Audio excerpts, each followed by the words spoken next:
We are studying from the book of Exodus, the second book in the Bible. ನಾವು ಸತ್ಯವೇದದಲ್ಲಿ ಇರ್ತಕ್ಕಂತಹ ಎರಡನೇ ಪುಸ್ತಕವಾದ ಮೋಚನ ಕಾಂಡದ ಮೂಲಕ ನಾವು ಕಲಿತಾ ಇದ್ದೇವೆ. We know that Moses wrote 5 books and 1 Psalms. ನಮ್ಮೆಲ್ಲರಿಗೂ ಗೊತ್ತಿರ್ತಕ್ಕಂಥ ಪ್ರಕಾರ ಮೋಸೆಯು 5 ಗ್ರಂಥಗಳನ್ನ ಮತ್ತು ಹಾಗೆ ಕೀರ್ತನೆ ಭಾಗವನ್ನು ಆತನು ಬರೆದಿದ್ದಾನೆ. And the Psalms have 150 Psalms. ನಾವು ಕೀರ್ತನೆಗಳಲ್ಲಿ 150 ಅಧ್ಯಾಯಗಳನ್ನ ನೋಡ್ತೇವೆ. You look at your Bible, it is divided into 5 sections. The Psalms are divided into 5 sections. ನಾವು ಕೀರ್ತನೆ ಭಾಗವನ್ನು ನೋಡುವಾಗ ಅದನ್ನ ಸುಮಾರು 5 ಭಾಗಗಳನ್ನಾಗಿ ವಿಂಗಡಿಸಲ್ಪಟ್ಟಿದೆ ಎಂಬುದಾಗಿ ನೋಡ್ತೇವೆ.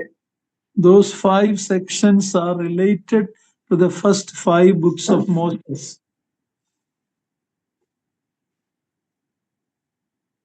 ಮೋಶೆಯು ಬರೆದಂತ ಮೊದಲನೇ 5 ಪುಸ್ತಕಗಳ ಬಗ್ಗೆ ಆ ಕೀರ್ತನೆಗಳ ಭಾಗಗಳು ಕೂಡ ಬರೆಯಲ್ಪಟ್ಟಿದೆ ಎಂಬುದಾಗಿ ನಾವು ಅರ್ಥ ಮಾಡಿಕೊಳ್ಳುತ್ತೇವೆ.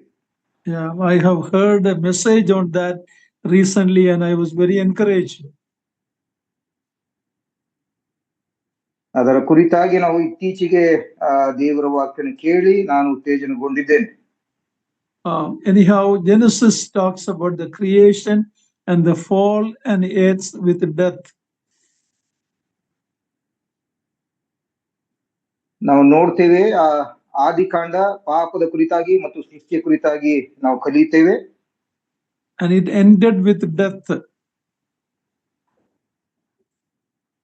ಆ ಭಾಗದಲ್ಲಿ ಅದು ಸಾವಿನ ಮುಕ್ತಾಯಗೊಳ್ಳುವಂತದರ ಕುರಿತಾಗಿ ಕೂಡ ನಾವು ನೋಡ್ತೇವೆ. Yeah, but then we come to Exodus where God delivered the children of Israel from Egypt. ನಾವು ಎರಡನೇ ಪುಸ್ತಕದಲ್ಲಿ ನೋಡುವ ತನ್ನ ಜನರಾದಂತ ಇಸ್ರಾಯೇಲನ್ನ ಆ ಒಂದು ಬಂಧನದಿಂದ ಬಿಡಿಸುವ ನಾವು ಕಾಣ್ತೇವೆ. ನೆಟ್ವರ್ಕ್ ವಾಯ್ಸ್ ಕ್ಲಿಯರ್ ಇಲ್ಲ ಅಣ್ಣ. ಬಬಣ ಸ್ವಲ್ಪ ವಾಯ್ಸ್ ನೆಟ್ವರ್ಕ್ ಇಲ್ಲ ಅಂತ ರಾಜೇಶ್.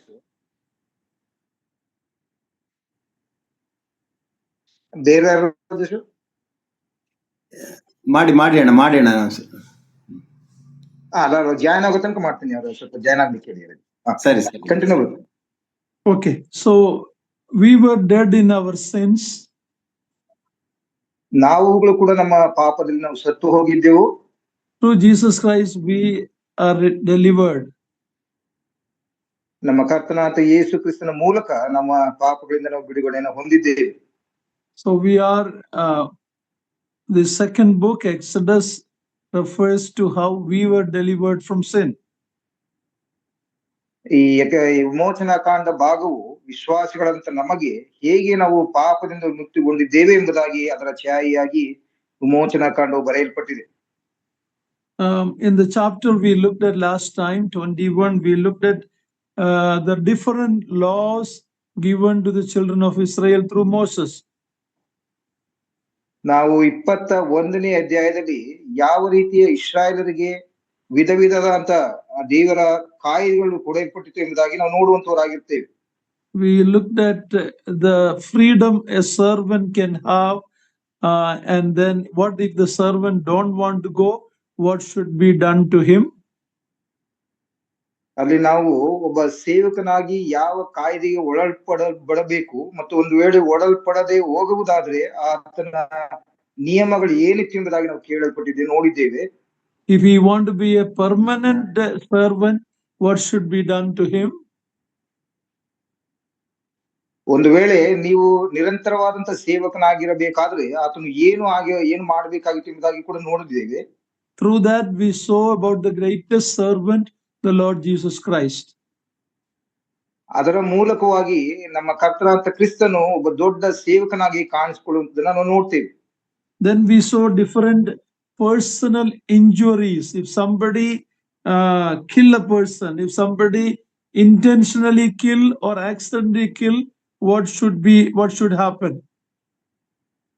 ನಾವು ನೋಡ್ತಾ ಬಂದೆವು, ಒಬ್ಬನು ಉದ್ದೇಶಪೂರ್ವಕವಾಗಿ ಒಬ್ಬನನ್ನ ನೋಯಿಸಿದರೆ ಅಥವಾ ಕೊಂದರೆ ಅಥವಾ ಅತಾಚುರ್ಯವಾಗಿ ಒಬ್ಬನ ಕೊಂದರೆ ಅಥವಾ ಗಾಯ ಮಾಡಿದರೆ ಅದರ ಪ್ರಾಕೃತಿ ಏನಾಗಿರ್ತದೆ, ಅದರ ಮುಂದಿನ ಭಾಗ ಏನಾಗಿರ್ತದೆ ಎಂಬುದಾಗಿ ನೋಡ್ತಾ ಬಂದೆವು.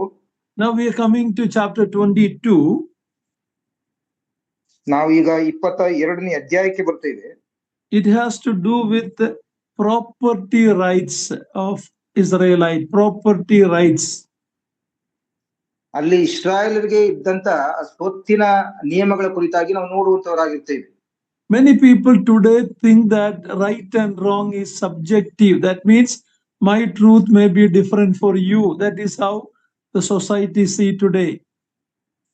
ಇತ್ತೀಚಿನ ಸಮಾಜದಲ್ಲಿ ನಾವು ಅನೇಕರು ಭಾವಿಸಬಹುದು, ನಾನು ಮಾಡ್ತಕ್ಕಂಥದ್ದು ಸರಿ ಅಥವಾ ನೀನು ಮಾಡ್ತಕ್ಕಂಥದ್ದು ಸರಿ ಇಲ್ಲ ಎಂಬುದಾಗಿ ಅನೇಕರು ಭಾವಿಸಬಹುದು. ನನ್ನ ಸರಿ ಬೇರೆ, ನಿಮ್ಮ ಸರಿ ಬೇರೆ. ಸೊ ಇದು ಸಬ್ಜೆಕ್ಟಿವ್ ಅಂದ್ರೆ ನಿಮ್ಮ ಸರಿನೇ ಬೇರೆ ಇರ್ತದೆ ಅಥವಾ ನಮ್ಮ ಸರಿನೇ ಬೇರೆ ಎಂಬುದಾಗಿ ನಾವು ವಿಧವಾಗಿ ನಮ್ಮ ಭಾವನೆಗಳನ್ನ ತೋರಿಸಬಹುದು. What is the basis for right and wrong? ಒಳ್ಳೆ ಮತ್ತು ಕೆಟ್ಟ ಸಂಗತಿಗಳಿಗೆ ತಳಹದಿ ಏನಾಗಿರ್ತದೆ? It is the word of God. It is God's standard. ಅದು ನಮ್ಮ ಕರ್ತನಾಂತ ವಾಕ್ಯವೇ ಅದು ತಳಹದಿ ಆಗಿರ್ತದೆ. If people follow the word of God, we will have a society with some law and justice. ಒಂದು ವೇಳೆ ನಾವು ದೇವರ ವಾಕ್ಯವನ್ನ ಪ್ರಕಾರ ಜೀವಿಸ್ತಾ ಇರುವುದಾದ್ರೆ ಸಮಾಜದಲ್ಲಿ ನಮಗೆ ಒಂದು ರೀತಿಯಾದಂತ ಒಳ್ಳೆಯದು ಕೆಟ್ಟದು ಯಾವುದು ಎಂಬುದಾಗಿ ನಮಗೆ ತೋರಿಸಲ್ಪಡುತ್ತದೆ.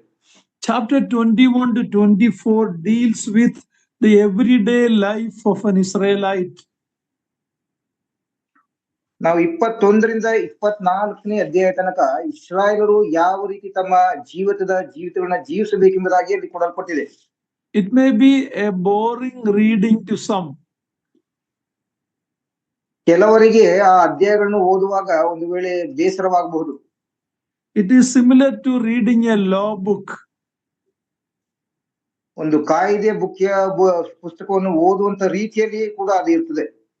Most of the human laws in our court are based on the word of God.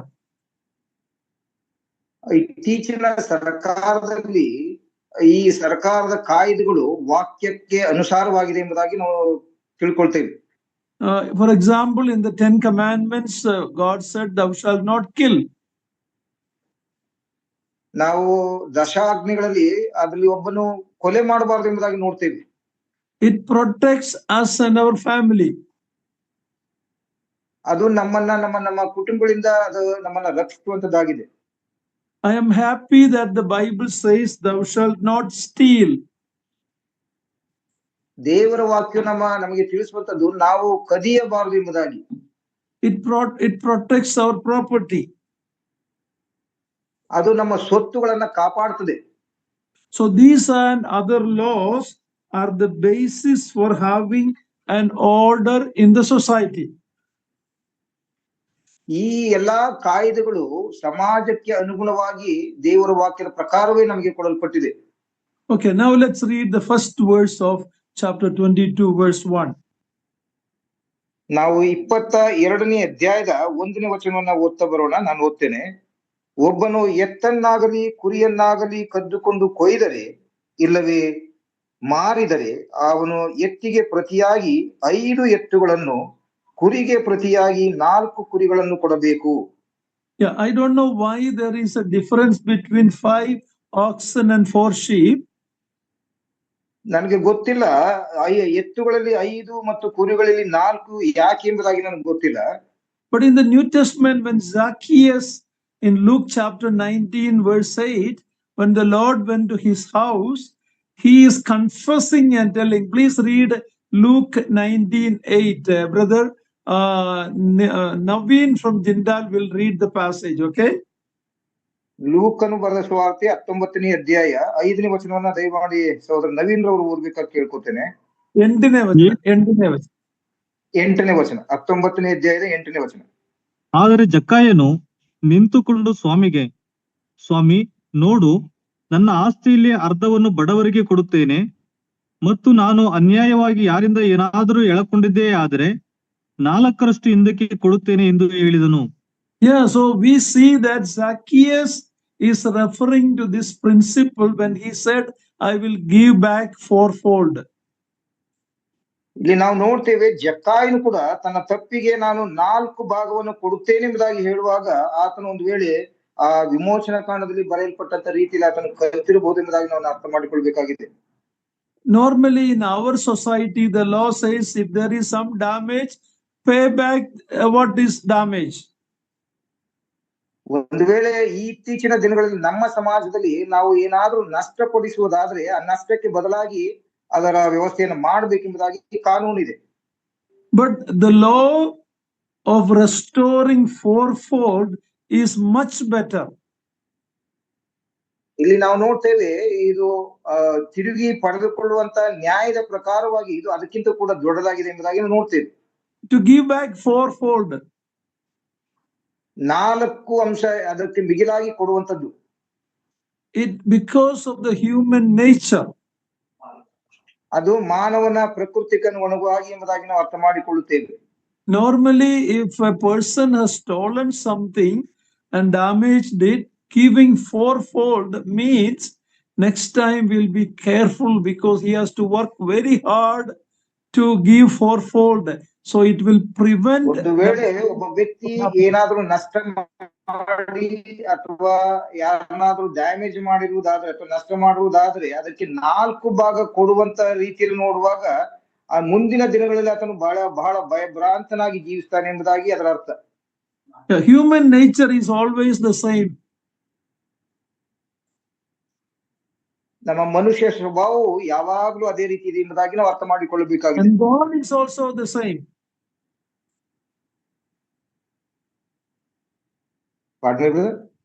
God is also unchanging. ಈ ಸರ್ಕಾರವು ಕೂಡ ಅದೇ ರೀತಿಯಾಗಿದೆ ಎಂಬುದಾಗಿ ನಾವು ಅರ್ಥ ಮಾಡಿಕೊಳ್ತೇವೆ. No. God is unchanging. ನಮ್ಮ ದೇವರ ಕಾನೂನು ಕೂಡ ಅದೇ ರೀತಿ ಇದೆ ಎಂಬುದಾಗಿ ನಾವು ಅರ್ಥ ಮಾಡಿಕೊಳ್ಳುತ್ತೇವೆ. God deals with man on the basis of what is best for him. ದೇವರು ಮನುಷ್ಯನಿಗೆ ಆತನಿಗೆ ಒಳ್ಳೆಯದ ರೀತಿಯಲ್ಲಿ ಒಂದು ಕಾನೂನನ್ನು ಮಾಡ್ತಾನೆ. A robber should not do that again. So when he pays back 4 times, he will be very careful next time not to do that. ಒಬ್ಬ ಕಳ್ಳನು ಒಂದು ವೇಳೆ ಕದ್ದು ಆತನು ಒಂದು 4 ಭಾಗವನ್ನು ಕೊಡಬೇಕೆಂಬುದಾಗಿ ಆತನಿಗೆ ಹೇಳುವಾಗ ಮುಂದಿನ ದಿನಗಳಲ್ಲಿ ಆತನು ಬಹಳ ಜಾಗರೂಕನಾಗಿರ್ತಾನೆ ಎಂಬುದಾಗಿ ಅದರ ಅರ್ಥವಾಗಿದೆ. Okay, now let's read verse 2. ನಾವು ಈಗ ವಿಮೋಚನಾ ಕಾಂಡ 23ನೇ ಅಧ್ಯಾಯ 2ನೇ ವಚನವನ್ನು ದಯಮಾಡಿ ಓದ್ತಾ ಬರೋಣ. 2 and 3. 22ನೇ ಅಧ್ಯಾಯದ 2 ಮತ್ತು 3. ಕಳ್ಳನು ತನ್ನ ಕೊರತೆಯಲ್ಲಿರುವಾಗಲೇ ಕೊರೆಯುತ್ತಿರುವಾಗಲೇ ಕೈಗೆ ಸಿಕ್ಕಿ ಕೊಳ್ಳಲ್ಪಟ್ಟರೆ ಅದನ್ನು ನರಹತ್ಯವೆಂದು ಎಣಿಸಕೂಡದು. ಸೂರ್ಯೋದಯವಾದ ನಂತರ ಒಬ್ಬನು ಕಳ್ಳನನ್ನು ಹೊಡೆದುಕೊಂಡರೆ ಅದು ನರಹತ್ಯವೇ ಸರಿ. ಅವನು ಪೂರ್ತಿಯಾಗಿ ಸಲ್ಲಿಸಬೇಕು. ಅವನಲ್ಲಿ ಏನೂ ಇಲ್ಲದ ಪಕ್ಷಕ್ಕೆ ಅವನು ಆ ಕಳ್ಳತನ ಮಾಡಿದ್ದರಿಂದ ದಾಸನಾಗಿ ಮಾರಲ್ಪಡಬೇಕು. ಕದ್ದದ್ದು ಎತ್ತಾದರೂ ಕತ್ತೆಯಾದರೂ ಆಡು ಕುರಿಯಾದರೂ ಸರಿಯೇ. 2-3 ಆಯ್ತು ಅಲ್ಲ ಬ್ರದರ್? 2-3 ಸರಿ. This law gives you the right to self protection. ಈ ಒಂದು ಕಾಯಿದೆಯು ನಮ್ಮನ್ನೇ ಸ್ವತಃ ಕಾಪಾಡಿಕೊಳ್ಳುವಂತ ರೀತಿಯಲ್ಲಿ ಅದು ಕೊಡಲ್ಪಟ್ಟಿದೆ. Suppose in one country, in the Western country, a thief broke into a man's house. ಒಂದು ವೇಳೆ ಪಾಶ್ಚಿಮಾತ್ಯ ದೇಶದಲ್ಲಿ ಒಬ್ಬ ಕಳ್ಳನು ಬೇರೆಯವರ ಮನೆಗೆ ಹೋಗುವುದಾದ್ರೆ the house owner shot him. ಆ ಮನೆ ಯಜಮಾನನವನ್ನ ಗನ್ನಿಂದ ಸುಟ್ಟು ಬಿಡ್ತಾನೆ. He didn't die, but he was injured. ಆತನು ಗನ್ನಿಂದ ಶೂಟ್ ಮಾಡಿದ ನಂತರ ಆತನು ಸಾಯಲಿಲ್ಲ, ಬದಲಾಗಿ ಆತನು ಗಾಯಗೊಂಡಿದ್ದಾನೆ. Later the thief filed a case against the house owner. ಆ ಕಳ್ಳನು ಆ ಮನೆ ಯಜಮಾನ ವಿರುದ್ಧವಾಗಿ ಒಂದು ಕೇಸನ್ನ ದಾಖಲು ಮಾಡ್ತಾನೆ. And the court ordered the house owner to pay a huge amount to the thief.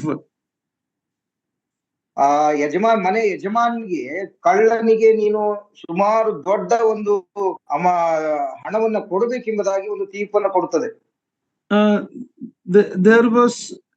It was so huge amount that the house owner had to sell his property to pay the thief. ಆ ಕಳ್ಳನಿಗೆ ಕೋರ್ಟ್ನ ಕಾಯ್ದೆ ಮೂಲಕ ಯಾವ ರೀತಿ ಆತನಿಗೆ ದುಡ್ಡನ್ನು ಕೊಡಬೇಕೆಂಬುದಾಗಿ ನೋಡುವಾಗ ಆತನು ತನ್ನ ಆಸ್ತಿಯನ್ನ ಕೂಡ ಮಾರಿ ಕಷ್ಟದಿಂದ ಕೊಡಬೇಕಾಗ್ತದೆ ಎಂಬುದಾಗಿ ನೋಡ್ತೇವೆ. There was no judgment against the thief for breaking into his house. ಕಳ್ಳನು ಆ ಯಜಮಾನನ ಮನೆಗೆ ಹೋಗಿದ್ದಕ್ಕೆ ಆತನಿಗೆ ಆತನ ವಿರುದ್ಧವಾಗಿ ಯಾವುದೇ ರೀತಿಯ ತೀರ್ಪಿಲ್ಲ. Today in the society, in most of the legal cases, it is protecting the right of the guilty one, not the innocent one. ಇತ್ತೀಚಿನ ದಿನಗಳಲ್ಲಿ ತಪ್ಪು ಮಾಡದವರ ಪರವಾಗಿ ಕಾಯ್ದೆಗಳು ಬರ್ತವೆ ಹೊರತು ನಷ್ಟ ಹೊಂದಿದವರ ಪರವಾಗಿ ಇಲ್ಲ. God's law protects a man's property and his home. ದೇವರ ಕಾಯ್ದೆ ಒಬ್ಬ ವ್ಯಕ್ತಿಯ ಮನೆಯನ್ನ ಮತ್ತು ಆತನ ಆಸ್ತಿಯನ್ನ ಕಾಪಾಡ್ತದೆ. Under this principle, a man is justified in protecting his property, his home, and his loved ones. ಈ ತತ್ವಗಳಲ್ಲಿ ಒಬ್ಬ ಮನುಷ್ಯನು ತನ್ನ ಎಲ್ಲಾ ರೀತಿಯ ಸಂಗತಿಗಳಲ್ಲಿ ರಕ್ಷಿಸಲ್ಪಡುತ್ತಾನೆ ಎಂಬುದಾಗಿ ನಾವು ಅರ್ಥ ಮಾಡಿಕೊಳ್ಳಬೇಕಾಗಿದೆ. God's law are the basic principles which gives society law and order. ನಮ್ಮ ದೇವರು ಕೊಟ್ಟಿರ್ತಕ್ಕಂಥ ಕಾಯ್ದೆಗಳ ಅನುಸಾರವಾಗಿ ತಾನೇ ಸಮಾಜದಲ್ಲಿ ಎಲ್ಲಾ ಕಾಯ್ದೆಗಳು ಬಂದಿವೆ ಎಂಬುದಾಗಿ ನಾವು ಅರ್ಥ ಮಾಡಿಕೊಳ್ಬೇಕಾಗಿದೆ. If people follow God's law, we would not have this much social problem that we see today. ಒಂದು ವೇಳೆ ದೇವರು ಮಾಡಿದಂತ ವಾಗ್ದಾನ ಕಾಯ್ದೆಗಳ ಅನುಸಾರವಾಗಿ ಜೀವಿಸ್ತಾ ಇದ್ದಿದ್ರೆ ಇತ್ತೀಚಿನ ದಿನಗಳಲ್ಲಿ ಸಮಾಜದಲ್ಲಿ ಕೊಡುವಂತ ಒಂದು ಕಷ್ಟಗಳು ಇರ್ತಾ ಇರಲಿಲ್ಲ ಅಥವಾ ಕಾಯ್ದೆಗಳು ಇರ್ತಾ ಇರಲಿಲ್ಲ ಎಂಬುದಾಗಿ ನೋಡ್ತೀವಿ. Our legal systems are based on Western law, which was founded on the word of God. ನಾವು ನೋಡ್ತೇವೆ ನಮ್ಮ ಸಮಾಜದಲ್ಲಿ ಹಿಂಬಾಲಿಸುವಂತ ಕಾಯ್ದೆಗಳು ಪಾಶ್ಚಿಮಾತ್ಯ ದೇಶದಿಂದ ಬಂದಂತ ಅಂದ್ರೆ ದೇವರ ವಾಕ್ಯದ ಮೂಲಕ ಬಂದಂತ ವಾಕ್ಯಗಳ ಅನುಸಾರವಾಗಿದೆ ಎಂಬುದಾಗಿ ನೋಡ್ತೀವಿ. But sinful man judges have corrupted it, and that is why we have the problem. ಒಬ್ಬ ಪಾಪಿಯಾದಂತ ವ್ಯಕ್ತಿ ತೀರ್ಪು ಮಾಡುವಾಗ ಅದು ದೇವರ ವಾಕ್ಯಕ್ಕೆ ವಿರುದ್ಧವಾಗಿದೆ ಎಂಬುದಾಗಿ ನೋಡ್ತೀವಿ. So here we read that if a man steals and he cannot give restitution, he has to sell himself to slavery and make the payment. Which verse is that, brother? Verse 3, if a man steals, he has to make restitution. Marupavati, what do you call it for restitution? ಮರುಪಾವತಿ. ಅವನು ಪೂರ್ತಿಯಾಗಿ ಸಲ್ಲಿಸಬೇಕು. ಅವನಲ್ಲಿ ಏನೂ ಇಲ್ಲದ ಪಕ್ಷಕ್ಕೆ ಅವನು ಆ ಕಳ್ಳತನ ಮಾಡಿದ್ದರಿಂದ ದಾಸನಾಗಿ ಮಾರಲ್ಪಡಬೇಕು ಎಂದು. This will teach him a hard lesson not to steal again. ಇದು ಅವನಿಗೆ ಕದ್ದಂತ ವ್ಯಕ್ತಿಗೆ ಒಂದು ದೊಡ್ಡ ಪಾಠವನ್ನು ಕಲಿಸ್ತದೆ ಮತ್ತು ಮುಂದೆ ಅದನ್ನು ಮಾಡಬಾರದು ಎಂಬುದಾಗಿ ಆತನಿಗೆ ಮನವರಿಕೆ ಆಗ್ತದೆ. Today we put criminal in the jail and the public have to pay for his upkeeping in the jail for long time. ಒಬ್ಬ ಕಳ್ಳನು ಜೈಲಿಗೆ ಹಾಕಿದ ನಂತರ ಆತನಿಗೋಸ್ಕರ ಇದು ಸಾರ್ವಜನಿಕರು ಅನೇಕ ಖರ್ಚು ವೆಚ್ಚಗಳನ್ನ ಮಾಡಬೇಕು. So it cost us more to put a person in the jail and maintain him there. ಒಬ್ಬ ವ್ಯಕ್ತಿಯನ್ನ ಕಳ್ಳತನ ಮಾಡಿ ಆತನ ಜೈಲಿನಲ್ಲಿ ನೋಡ್ಕೊಳ್ಳೋದಾದ್ರೆ ಸರ್ಕಾರಕ್ಕೆ ಹೆಚ್ಚಾದಂತ ಖರ್ಚು ಬರ್ತದೆ ಎಂಬುದಾಗಿ ನಾವು ನೋಡ್ತೇವೆ. But God's word is very just laws. ನಮ್ಮ ದೇವರ ನ್ಯಾಯವು ಅದು ಸಂಪೂರ್ಣವಾದಂತ ನ್ಯಾಯ ತೀರ್ಪಾಗಿರ್ತದೆ. Verse 4 says if he has stolen anything, he has to pay double. Verse 4. 4ನೇ ವಚನದಲ್ಲಿ ನೋಡ್ತೀವಿ, ಯಾರಾದ್ರೂ ಏನಾದ್ರೂ ಕದ್ದುಕೊಳ್ಳುವುದಾದ್ರೆ ಆತನು ಅದಕ್ಕೆ ದ್ವಿಗುಣವಾಗಿ ಆತನಿಗೆ ತಂದು ಕೊಡಬೇಕೆಂಬುದಾಗಿ. In verse 2 and 3 we saw if somebody broke into a house and it was in the night, and if the owner takes an action, you cannot blame the owner. But if it is in the daytime, if the owner kill him or damage him, the owner is guilty. Why? ನಾವು ನೋಡ್ತೇವೆ, ಒಂದು ವೇಳೆ ರಾತ್ರಿಯಲ್ಲಿ ಯಾರಾದ್ರೂ ಯಜಮಾನನು ಕದ್ದಂತವನಿಗೆ ತೊಂದರೆ ಮಾಡಿದ್ರೆ ಅದು ಪಾಪವಲ್ಲ, ಆದ್ರೆ ಬೆಳಿಗ್ಗೆ ಹೊತ್ತು ಆತನನ್ನ ಗುಂಡಿಕ್ಕಿ ಗಾಯ ಮಾಡುವುದ್ರೆ ಅದು ದೋಷ ಎಂಬುದಾಗಿ ಎಣಿಸಲ್ಪಡ್ತಾ ಇತ್ತು. Because daytime means sunlight is there, he can call for help, others may come, but in the night he is doing it for self protection. ಆದ್ರೆ ಇಲ್ಲಿ ನೋಡ್ತೇವೆ, ಒಂದು ವೇಳೆ ಬೆಳಗಿನ ಕಾಲದಲ್ಲಿ ಬೆಳಕಿನ ದೆಸೆಯಿಂದ ಆತನ ಸಹಾಯಕ್ಕೆ ಅನ್ನೋದು ಕರಿಬಹುದಾಗಿತ್ತು, ಆ ದಿಸೆಯಿಂದ ಆತನಿಗೆ ಯಾವುದೇ ರೀತಿಯಂತ ತೊಂದರೆ ಮಾಡಬಾರ್ದು. ಒಂದು ವೇಳೆ ರಾತ್ರಿಯಲ್ಲಿ ಆದ್ರೆ ಆತನು ಆ ರೀತಿ ಕೊಟ್ಟಿ ಸಮಸ್ಯೆ ಮಾಡಿದ್ರೆ ಅದು ಯಾವುದೇ ರೀತಿ ತಪ್ಪು ದೋಷವಿಲ್ಲ ಎಂಬುದಾಗಿ ಎಣಿಸಲ್ಪಡ್ತಾ ಇತ್ತು. Okay, read verse 4 to 6. ದಯಮಾಡಿ 4ರಿಂದ 6 ತನಕ ಓದ್ತಾ ಬರೋಣ. ಸೋದರ ನವೀನ್ ರವರು. ಕದ್ದದ್ದು ಎತ್ತಾದರೂ ಕತ್ತೆಯಾದರೂ ಆಡು ಕುರಿಯಾದರೂ ಸರಿಯೇ, ಅದು ಜೀವದಿಂದಲೇ ಕಳ್ಳನ ಬಳಿ ಸಿಕ್ಕಿದರೆ ಅವನು 2ರಷ್ಟು ಈಡು ಕೊಡಬೇಕು. ಒಬ್ಬನು ತನ್ನ ಹೊಲದಲ್ಲಾಗಲಿ ದ್ರಾಕ್ಷಿ ತೋಟದಲ್ಲಾಗಲಿ ದನಗಳನ್ನು ಮೇಯಿಸಿ ಅವು ಮತ್ತೊಬ್ಬನ ಹೊಲಕ್ಕೂ ಹೋಗಿ ಮೇಯುವಂತೆ ಮಾಡಿದರೆ ತನ್ನ ಹೊಲದ ಅಥವಾ ದ್ರಾಕ್ಷಿ ತೋಟದ ಉತ್ತಮ ಭಾಗದಲ್ಲಿ ಅವನಿಗೆ ಈಡು ಕೊಡಬೇಕು. ಒಬ್ಬನು ಹೊತ್ತಿಸಿದ ಬೆಂಕಿ ಅಕಸ್ಮಾತ್ತಾಗಿ ಮುಳ್ಳಿನ ಗಿಡಗಳಿಗೆ ಹತ್ತಿದ್ದರಿಂದ ಮತ್ತೊಬ್ಬನ ದವಸದ ರಾಶಿಗಳಾಗಲಿ ಬೆಳೆಯಾಗಲಿ ಹೊಲವಾಗಲಿ ಸುಟ್ಟು ಹೋದರೆ ಬೆಂಕಿ ಹೊತ್ತಿಸಿದವನು ಈಡು ಕೊಡಬೇಕು. If a man's cow or sheep breaks through to another man's field and cause damage, he is to make restitution. ಒಂದು ವೇಳೆ ಒಬ್ಬನ ದನವಾಗಲಿ ಕುರಿಯಾಗಲಿ ಪಕ್ಕದ ತೋಟಕ್ಕೆ ಏನಾದರೂ ನಷ್ಟಪಡಿಸುವುದಾದ್ರೆ ಆತನು ಈಡು ಕೊಡಬೇಕೆಂಬುದಾಗಿ ನಾವು ನೋಡ್ತೇವೆ. This is a practical verse that shows the right way to do things. ಇದು ಒಂದು ಅಭ್ಯಾಸ ಪೂರ್ವಕವಾಗಿ ಬಂದಿರತಕ್ಕಂತ ಒಂದು ಒಳ್ಳೆ ಸಂಗತಿ ಎಂಬುದಾಗಿ ನಾವು ನೋಡ್ತೇವೆ. It gives welfare for mankind on earth. ಇಲ್ಲಿ ಮನುಷ್ಯ ಕುಲಕ್ಕೆ ಒಂದು ಒಳ್ಳೆಯ ತನವನ್ನಾಗಿ ತೋರಿಸ್ತದೆ ಎಂಬುದಾಗಿ ನಾವು ನೋಡ್ತೇವೆ. God gave the Mosaic legal system so they would be an example to the nations of the world. ದೇವರು ತನ್ನ ಜನಾಂಗಕ್ಕೆ ಒಂದು ಉತ್ತಮವಾದಂತ ಕಾಯ್ದೆಯನ್ನು ಕೊಟ್ಟು ಆ ಕಾಯ್ದೆ ಮೂಲಕ ಇಡೀ ಲೋಕಕ್ಕೆ ಅದು ಒಳ್ಳೆಯದು ಎಂಬುದಾಗಿ ತೋರಿಸೋದಕ್ಕೋಸ್ಕರ ಇದನ್ನು ಮಾಡಿದನು. So the law given to Israel is applied in the Western civilization, and then like from the British we got it in. So most of the legal system of the world is based on this Mosaic law. ನಾನು ನೋಡ್ತೇವೆ, ದೇವರು ನಮಗೆ ಕೊಟ್ಟಿರ್ತಕ್ಕಂಥ ಕಾಯ್ದೆಗಳು ಮೊದಲನೇದಾಗಿ ಪಾಶ್ಚಿಮಾತ್ಯ ದೇಶಗಳಲ್ಲಿ, ನಂತರ ಬ್ರಿಟಿಷರಿಗೆ ಮತ್ತು ಇಡೀ ಲೋಕಕ್ಕೆ ಪ್ರಸಾರವಾಗಿ ದೇವರ ವಾಕ್ಯದ ಮೂಲಕವೇ ಸರ್ಕಾರದ ಕಾಯ್ದೆಗಳು ರಚಿಸಲ್ಪಟ್ಟಿವೆ ಎಂಬುದಾಗಿ ನೋಡ್ತೇವೆ. Okay, now we will read the longer passage from verse 7 to 15. ನಾವು 7ನೇ ವಚನದಿಂದ 15ನೇ ವಚನ ತನಕ ದಯಮಾಡಿ ಓದ್ತಾ ಬರೋಣ. ಸೋದರ ನವೀನ್ ರವರು. ಒಬ್ಬನು ಹಣವನ್ನಾದರೂ ಒಡವೆಗಳನ್ನಾದರೂ ಕಾಪಾಡುವುದಕ್ಕೆ ಮತ್ತೊಬ್ಬನಿಗೆ ಒಪ್ಪಿಸಿದಾಗ ಅದು ಆ ಮನುಷ್ಯನ ಮನೆಯಲ್ಲಿ ಕಳವಾಗಿ ಹೋದರೆ ಕಳ್ಳನು ಸಿಕ್ಕುವ ಪಕ್ಷಕ್ಕೆ 2ರಷ್ಟು ಕೊಡಬೇಕು. ಕಳ್ಳನು ಸಿಕ್ಕದೆ ಹೋದರೆ ಆ ಮನೆ ಯಜಮಾನನು ತಾನೇ ಆ ಒಡವೆಗಳನ್ನು ಕದ್ದನೋ ಏನೋ ಎಂಬುದನ್ನು ನಿಶ್ಚಯಿಸುವುದಕ್ಕಾಗಿ ದೇವರ ಸನ್ನಿಧಿಯಲ್ಲಿ ಕಾಣಿಸಿಕೊಳ್ಳಬೇಕು. ವಂಚನೆ ಆಯಿತೆಂದು ಅನುಮಾನ ಹುಟ್ಟಿದ ಪ್ರತಿಯೊಂದಲ್ಲಿಯೂ ಅದು ಎತ್ತು, ಕತ್ತೆ, ಕುರಿ, ಬಟ್ಟೆಗಳ ವಿಷಯವಾದರೂ ಸರಿಯೇ, ಕಳಕೊಂಡ ಬೇರೆ ಯಾವ ವಸ್ತುವಿನ ವಿಷಯದಲ್ಲಾದರೂ ಸರಿಯೇ, ಒಬ್ಬನು ಇನ್ನೊಬ್ಬನ ಬಳಿಯಲ್ಲಿ ಅದನ್ನು ಕಂಡು ಇದು ತನ್ನದೆಂದು ಹೇಳುವ ಪಕ್ಷಕ್ಕೆ ಆ ಇಬ್ಬರು ವ್ಯಾಜ್ಯವು ದೇವರ ಸನ್ನಿಧಿಯಲ್ಲಿಯೇ ಬರಬೇಕು. ದೇವರು ಯಾರನ್ನು ದ್ರೋಹಿ ನಿರ್ಣಯಿಸುವನೋ ಅವನು ಆ ಮತ್ತೊಬ್ಬನಿಗೆ 2ರಷ್ಟು ಕೊಡಬೇಕು. ಒಬ್ಬನು ಕತ್ತೆಯನ್ನಾಗಲಿ ಎತ್ತನ್ನಾಗಲಿ ಕುರಿಯನ್ನಾಗಲಿ ಬೇರೆ ಯಾವ ಪಶುವನ್ನಾಗಲಿ ಕಾಪಾಡುವುದಕ್ಕೆ ಮತ್ತೊಬ್ಬನ ವಶಕ್ಕೆ ಕೊಟ್ಟ ಮೇಲೆ ಅದು ಸತ್ತರೆ ಇಲ್ಲವೇ ಊನವಾದರೆ ಇಲ್ಲವೇ ಯಾರೂ ತಿಳಿಯದಂತೆ ಸುಲಿಗೆಯಾದರೆ ಆ ಮನುಷ್ಯ ತಾನೇ ಆ ಸೊತ್ತಿನ ವಿಷಯದಲ್ಲಿ ಮೋಸ ಮಾಡಲಿಲ್ಲವೆಂಬುದನ್ನು ದೃಢಪಡಿಸುವುದಕ್ಕೆ ಯೆಹೋವನ ಮೇಲೆ ಪ್ರಮಾಣ ಮಾಡಬೇಕು. ಪಶುವಿನ ಒಡೆಯನು ಆ ಪ್ರಮಾಣ ವಾಕ್ಯವನ್ನು ನಂಬಬೇಕು. ಪ್ರಮಾಣ ಮಾಡಿದವನು ಈಡು ಕೊಡಬೇಕಾದ ಅಗತ್ಯವಿಲ್ಲ. ಆದರೆ ಆ ಪಶುವು ಅವನ ಬಳಿಯಿಂದ ಕಳವಾಗಿ ಹೋಗಿದ್ದರೆ ಅದರ ಒಡೆಯನಿಗೆ ಅವನು ಈಡು ಕೊಡಬೇಕು. ಕಾಡು ಮೃಗವು ಕೊಂದಿದ್ದರೆ ಅದರ ಹೆಣವನ್ನು ತೋರಿಸಲಿ.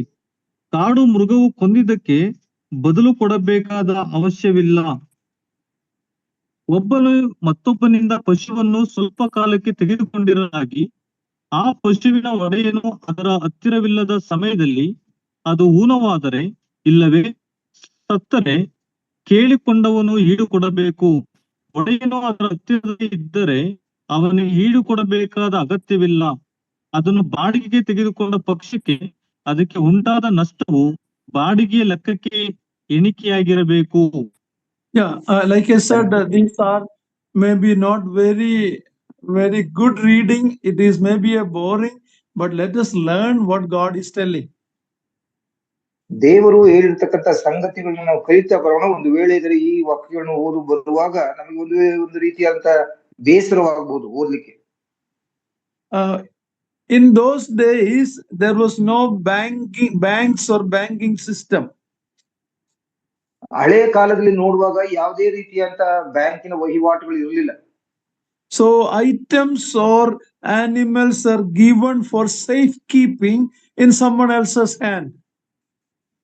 ಒಂದು ವೇಳೆ ಹಸು ದನಗಳನ್ನ ಸಾಕುವುದಾದ್ರೆ ಅದನ್ನ ಬೇರೆಯವರ ಹತ್ತಿರ ಕೊಟ್ಟು ಸಾಕಿಸಬೇಕಾಗಿತ್ತು. And if such a item or an animal given for safekeeping, if it is lost, what should be done? ಒಂದು ವೇಳೆ ಬೇರೆಯವರ ಹತ್ರ ಈ ದನಗಳನ್ನ ಕುರಿಗಳನ್ನು ಸಾಕಬೇಕೆಂಬುದಾಗಿ ಕೊಟ್ಟಿರುವಾಗ ಏನಾದ್ರೂ ಸಂಗತಿ ಆಗುವುದಾದ್ರೆ ಅದರ ಪ್ರತಿ ಮುಂದಿನ ಸಂಗತಿ ಏನಾಗಿತ್ತು? Items also property, maybe gold or something given to somebody for safekeeping, and if it's lost, what should be done?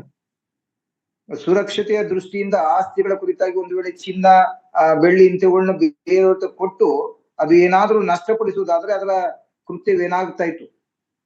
If it is found that it is stolen by that person, he should give double restitution.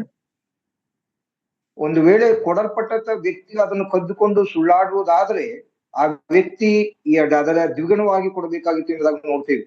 But if the thief is not found, ಒಂದು ವೇಳೆ ಕಳ್ಳನು ಕಂಡುಹಿಡಿಯಲ್ಪಡದೆ ಹೋಗಿದ್ರೆ the judges in the society have to decide. ಈ ಲೋಕದ ಒಂದು ನ್ಯಾಯಾಧಿಪತಿಗಳು ಅದರ ಕುರಿತಾಗಿ ತೀರ್ಪು ಮಾಡಬೇಕಾಗಿತ್ತು. ಲೋಕದ ನ್ಯಾಯಾಧಿಪತಿ ಅಲ್ಲ, ಇಸ್ರೇಲಿನಲ್ಲಿ ಇರುವ elders or judges have to call both party and they have to make the decision. Israel ಇರ್ತಕ್ಕಂಥ ಹಿರಿಯರು ಅಥವಾ ನ್ಯಾಯವಾದಿಗಳು ಎರಡು ಪಂಗಡದ ವ್ಯಕ್ತಿಗಳನ್ನ ಕರೆದು ಅದರ ಕುರಿತಾಗಿ ನ್ಯಾಯವನ್ನ ಮಾಡಬೇಕಾಗಿತ್ತು. This law applies to us in the church age today. ಈ ಒಂದು ಸಭಾ ಜೀವಿತದಲ್ಲಿ ಕೂಡ ಸಭಾ ಯುಗದಲ್ಲಿ ಕೂಡ ನಮಗೆ ಅದು ಆಗ್ತದೆ, ಅದನ್ನ ಅನುಕರಣೆ ಮಾಡ್ಬೇಕಾಗ್ತದೆ. If there is a problem among believers in the church today, ಒಂದು ವೇಳೆ ಇತ್ತೀಚಿನ ಸಭೆಗಳಲ್ಲಿ ವಿಶ್ವಾಸಿಗಳ ಮಧ್ಯದಲ್ಲಿ ಕಲಹಗಳಿರುವುದಾದ್ರೆ which is the court they should go to? ಯಾವ ಒಂದು ಕೋರ್ಟ್ಗೆ ಅವರು ಹೋಗ್ಬೇಕಾಗಿದೆ? In 1 Corinthians 6, we know the Corinthian believers were taking one another about their property problem to the unbelievers court or the world's court in 1 Corinthians chapter 6. ನಾವು 1ನೇ ಕೊರಿಂಥ 6ನೇ ಅಧ್ಯಾಯದಲ್ಲಿ ಒಂದು ವೇಳೆ ಸಭಾ ಮಧ್ಯದಲ್ಲಿ ಗಲಾಟೆಗಳಾಗುವುದಾದ್ರೆ ಅವರು ತಮ್ಮ ವ್ಯಾಜ್ಯಗಳನ್ನ ಈ ಲೋಕದ ಸರ್ಕಾರದ ಬಳಿ ತೆಗೆದುಕೊಂಡು ಹೋಗ್ತಾ ಇದ್ರು ಎಂಬುದಾಗಿ ನೋಡ್ತೇವೆ. And Paul is writing against that. ಅಲ್ಲಿ ಭಕ್ತನಾದ ಪೌಲನು ಅಂತ ಜನಗಳಿಗೆ ಎಚ್ಚರಿಕೆಯನ್ನು ಕೊಡ್ತಾ ಇದ್ದಾನೆ. My dear brothers and sisters, if there is a problem in the church, it has to be taken not to the outside worldly court, but the elders in the church should settle that problem. ನನ್ನ ಪ್ರಿಯ ಸಹೋದರ ಸಹೋದರಿಯರೇ, ಒಂದು ವೇಳೆ ಸಭೆಯಲ್ಲಿ ಯಾವುದಾದ್ರೂ ವ್ಯಾಜ್ಯ ಇರುವುದಾದ್ರೆ ಆ ಅನ್ಯ ಜನಗಳ ಬಳಿಗೆ ತೆಗೆದುಕೊಳ್ಳುವಂತ ಬದಲು ಸಭೆಯ ಹಿರಿಯರ ಬಳಿಯಲ್ಲಿ ಅದನ್ನ ನಿವಾರಣೆ ಮಾಡಿಕೊಳ್ಬೇಕೆಂಬುದಾಗಿ. The elders in the church, and provided they are godly elders, okay? If they are not godly elders, they will not do that. Okay? If they are godly elders, that is the court that we have to go to if for any problem within us. ಒಂದು ವೇಳೆ ಸಭಾ ಮಧ್ಯದಲ್ಲಿ ಯಾವ್ದಾದ್ರು ಗಲಾಟೆಗಳು ಅಥವಾ ವ್ಯಾಜ್ಯಗಳು ಇರುವುದಾದ್ರೆ ದೇವರು ನೇಮಿಸಿದ ಹಿರಿಯರ ಬಳಿಗೆ ನಾವೆಲ್ಲರೂ ಕೂಡ ಹೋಗ್ಬೇಕೆಂಬುದಾಗಿ ದೇವರ ವಾಕ್ಯ ನಮ್ಗೆ ತಿಳಿಸುವಂತದ್ದಾಗಿದೆ. ಅದು ಮಾಡಲಿಕ್ಕೆ ಸಭಾ ಹಿರಿಯರು ದೈವಿಕ ಹಿರಿಯರಾಗಿರಬೇಕು. They should be godly people. ದೇವರು ಆ ನೇಮಿಸಲ್ಪಟ್ಟಂತ ಹಿರಿಯರು ದೇವ ಜನರಾಗಿರ್ಬೇಕು, ಭಕ್ತರಾಗಿರ್ಬೇಕು ಎಂಬುದಾಗಿ ನೋಡ್ತೇವೆ. So we cannot take our cases to a worldly court of the problem within the church. So the church is the highest court we have. ನಮಗೆ ನಮ್ಮ ಸಭೆಯೇ ದೇವ ಜನರೇ ಒಂದು ದೊಡ್ಡ ಕೋರ್ಟ್ ಆಗಿರುವುದರಿಂದ ನಮ್ಮ ವ್ಯಾಜ್ಯಗಳನ್ನ ಯಾವುದೇ ಕಾರಣಕ್ಕೂ ಅನ್ಯರ ಮಧ್ಯದಲ್ಲಿ ತೆಗೆದುಕೊಂಡು ಹೋಗಬಾರದು ಎಂಬುದಾಗಿ. That's the principle here. If the thief cannot be found, they should go to the judges, and whatever the judges make the decision, they should follow. ಒಂದು ವೇಳೆ ಇಲ್ಲಿ ಕಳಲ್ಪಟ್ಟಂತ ವ್ಯಕ್ತಿಯು ಕಂಡುಕೊಳ್ಳಲ್ಪಡದೆ ಹೋದರೆ, ಆತನಿಗೆ ಸಿಕ್ಕದೆ ಹೋದ್ರೆ, ದೇವರಿಂದ ನೇಮಿಸಲ್ಪಟ್ಟಂತ ಇಸ್ರಾಯೇಲರ ಹಿರಿಯರ ಬಳಿಗೆ ಅವರು ಹೋಗ್ಬೇಕಾಗಿತ್ತು ಎಂಬುದಾಗಿ ನೋಡ್ತೇವೆ. They have to make an oath. That oath is the final. ಅವರು ಒಂದು ಶಪಥವನ್ನು ಮಾಡಬೇಕಾಗಿತ್ತು. ಆ ಶಪಥವೇ ಅವರಿಗೆ ಕೊನೆಯ ಒಂದು ಸಂಗತಿ ಆಗಿತ್ತು ಎಂಬುದಾಗಿ ನೋಡ್ತೇವೆ. Today we have stamp paper, we have affidavit, we have lawyer attest affidavit. Yet things are not just today, and people cheat. ನಾವು ಇತ್ತೀಚಿನ ದಿನಗಳಲ್ಲಿ ನೋಡುವಾಗ ಅನೇಕ ರೀತಿಯ ಪ್ರಕೃತಿಗಳನ್ನ ನೋಡುವಂತವರಾಗಿರ್ತೀವಿ. ಒಬ್ಬ ಲಾಯರು ಅದಕ್ಕೆ ಸಂಬಂಧಪಟ್ಟಂತ ದಾಖಲೆಗಳನ್ನ ಪತ್ರದಲ್ಲಿ ಮಾಡಬೇಕು, ಆದಾಗಿ ಅದು ನ್ಯಾಯಯುತವಾಗಿರುವುದಿಲ್ಲ ಎಂಬುದಾಗಿ ನಾವು ಕಂಡುಕೊಳ್ತೇವೆ. In those days, a man's word was the final. He has to take an oath. New Testament, the Lord Jesus said, "Let your yes be yes, let your no be no." ಇಲ್ಲಿ ನಾವು ದೇವರ ವಾಕ್ಯದ ಪ್ರಕಾರವಾಗಿ ನಾವು ಹೇಳುವುದಂತೂ ಸರಿ ಇರುವುದಾದ್ರೆ ಅದು ಸರಿ, ತಪ್ಪಾಗಿದ್ರೆ ಅದು ತಪ್ಪು ಎಂಬುದಾಗಿ ಹೇಳುವಂತ ಪ್ರಕಾರ ನಾವು ಹಿಂದಿನ ಇಸ್ರಾಯೇಲರ ದಿನಗಳಲ್ಲಿ ನೋಡುವಾಗ ಅವರು